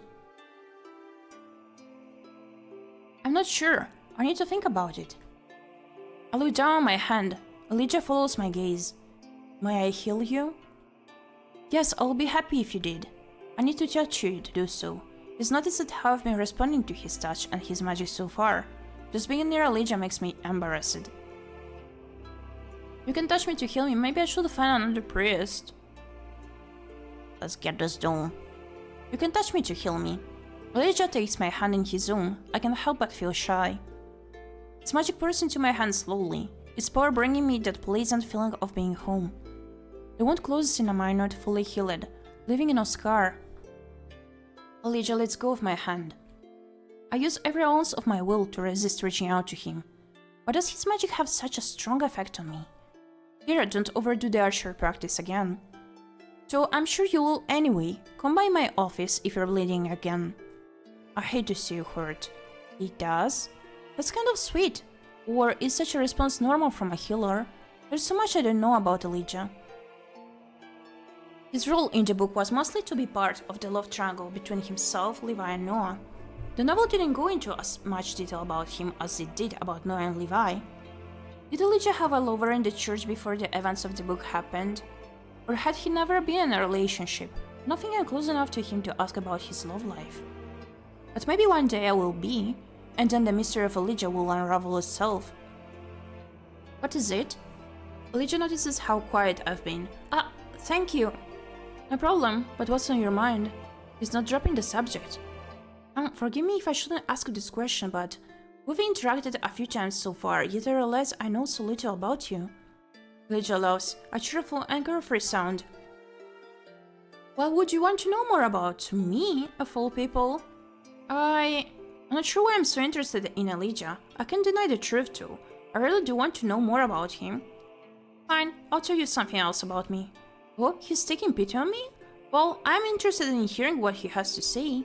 I have 3 brothers. I was born a commoner, a farmer's son. When I turned 10, my affinity for light magic was tested, and I found out I was very strong at wielding holy powers. That's why my parents decided to give me to the church. I spent the next 10 years training as a priest and honing my magical skills. Do you miss your parents?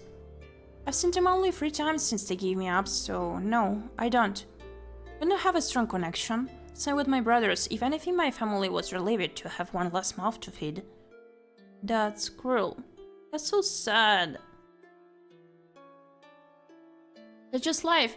Farmers don't have it easy, especially with the threat of the demons looming closer and closer each year. My parents have a farm that's only a week away from the battlefront by horseback. Should nothing change and the demons continue to advance, the farm will be destroyed by the end of the next decade. He talks about the possible destruction of his parents' farm with such a detached tone. He really doesn't have warm feelings for his family. My colleagues from the church quickly became my family. Kurt and Meredith mostly. We all graduated from the church collision together 2 years ago. Lapis, while I know that the counter is still going, I think I'm gonna check how much longer is this demo. Decide whether to continue the stream or not. Since I felt like it was supposed to be shorter from what I did think. Since today technically will be my free day. Yeah. Give me a moment, so we're gonna check.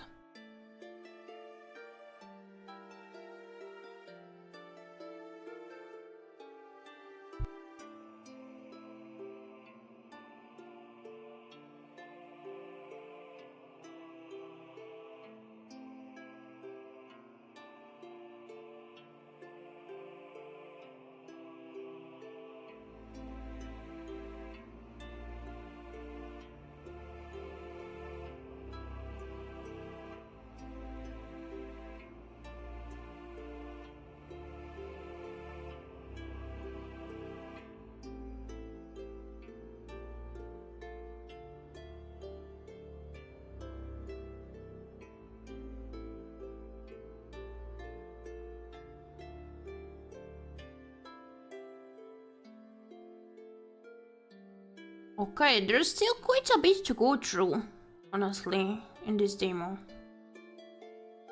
I think it is a good point to stop for us.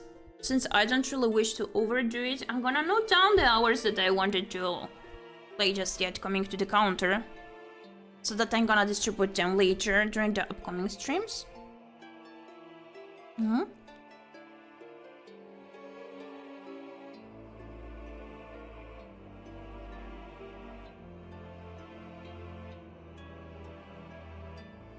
1 hour and 10.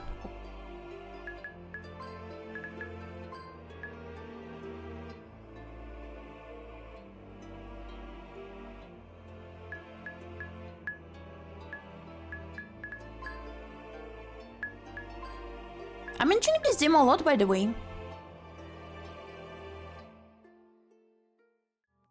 It's really interesting.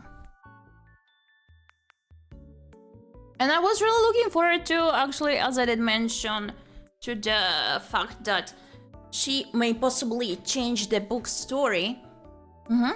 Waiting to gain 2k so I can give appreciated floppies. Donate to unlock my new form. Wow! 23,000 raised? Good job, floppies! We can do it!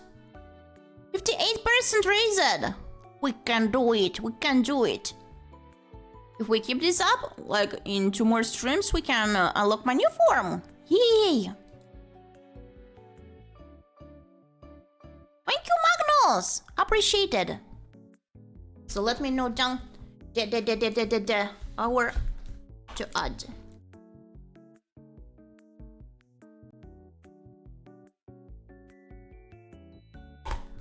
Thank you for contributing to the challenge! We can do it, we can do it. And so yeah, that's it for today's stream. I hope you enjoyed the demo as well. You may check out the game at the following links. Please do wishlist it if you're interested in it. Wishlisting the games does help the developers really a lot. Especially the indie devs. And it also does have a demo, of course, as we were playing it. And their Kickstarter should be up till 20th of April. Consider supporting the team if you're interested in this game. Yay! But yeah, it's an interesting concept. Like, I do remember playing through another demo a while ago with you, where like the heroine was like protagonist of a story that was kind of narrated. But here it's very different. Also, like, I like the fact that you can create many stories that do have something in common that may seem to be like quite a big thing in common, and you may think, oh, then this story will be similar, but still it is really different. It's like totally different from that other game I played, and the fact that they're both great is just so cool. I don't know, I like things that are well made. I really like it. So I enjoyed this demo a lot. We're gonna continue it as well, possibly through the event, yeah, so that we can take it to a completion. Let me check the schedule once again so I can update you, so that you can be up to date. Today is a rather short stream, since it was supposed to be my rest day, but I will be streaming for the moderator's birthday. And we're gonna see each other tomorrow for the double anniversary collab with Carbon, as it's his YouTube channel's anniversary. There's gonna be some yappa, there's gonna be some gaming, there's gonna be many things together with Carbon. And tomorrow we're gonna see each other at 1 PM Central European Time, 9 PM JST, 4 AM PST. Set your alarms to watch the fox! Yay!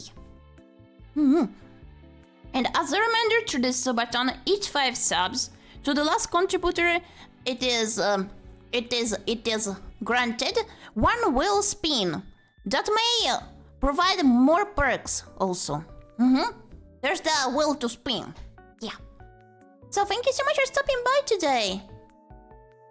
It was a pleasure to have you here. The stream was rather short, as once again I did insert it on a whim so that I could do something for my mom's birthday. Happy birthday, Rin, again! Lapis to say happy birthday to Rin. So yeah, you may check my Discord server to keep up to date with my content. I may also update the schedule on Twitch here, since I just yet didn't. Through the event, we are having the schedules up, but I usually do not go by schedules, since I cannot really keep up with those. Even through the events, it is better to have them up, so they to be up. Yeah. Thank you so much. Here you can also find the information coming to the subathon. Thank you so much for joining today, for stopping by, for keeping me company. I hope you enjoyed the stream and also the game. So yeah, please take care of yourselves, flappies. If you do have some small VTuber you might be suggesting me to raid, please let me know. I'm open to requests, especially if they're small streamers. Otherwise, I'm gonna raid someone of my choice. Jar time. Really now? What was the title of the game? It's Scientists of the Golden Bow. You can find the link here. Thank you for asking.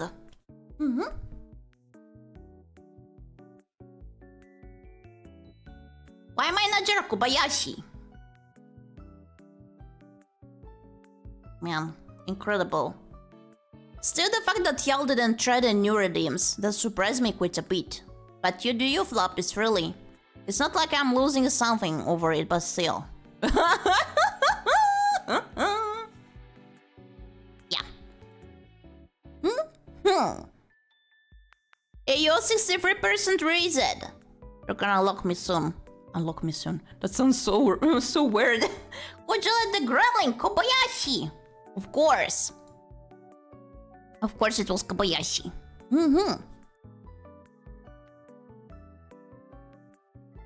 So, in case you want to try the new redeems that I did add, you're very welcome. I might wait like a minute or so before we do begin the raid.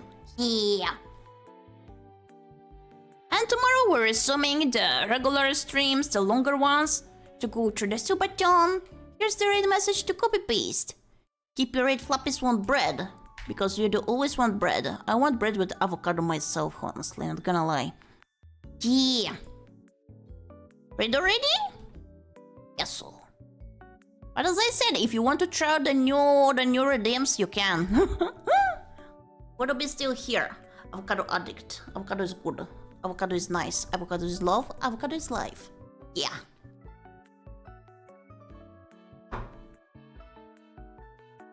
We're gonna be raiding Aizen. We're gonna be raiding Aizen, who's playing Xenoblade Chronicles, a game I know nothing about, once again, because I cannot play for the games. But yeah, show lots of love to Aizen. Aizen is funny and nice and cool and funny. Think the authorities you're smuggling avocados. Okay, noted. So flappies, hop onto the raid and show lots of love to Aizen since he does deserve it. Nice streamer, funny streamer, friendly streamer. Let's go. Hop on to the raid.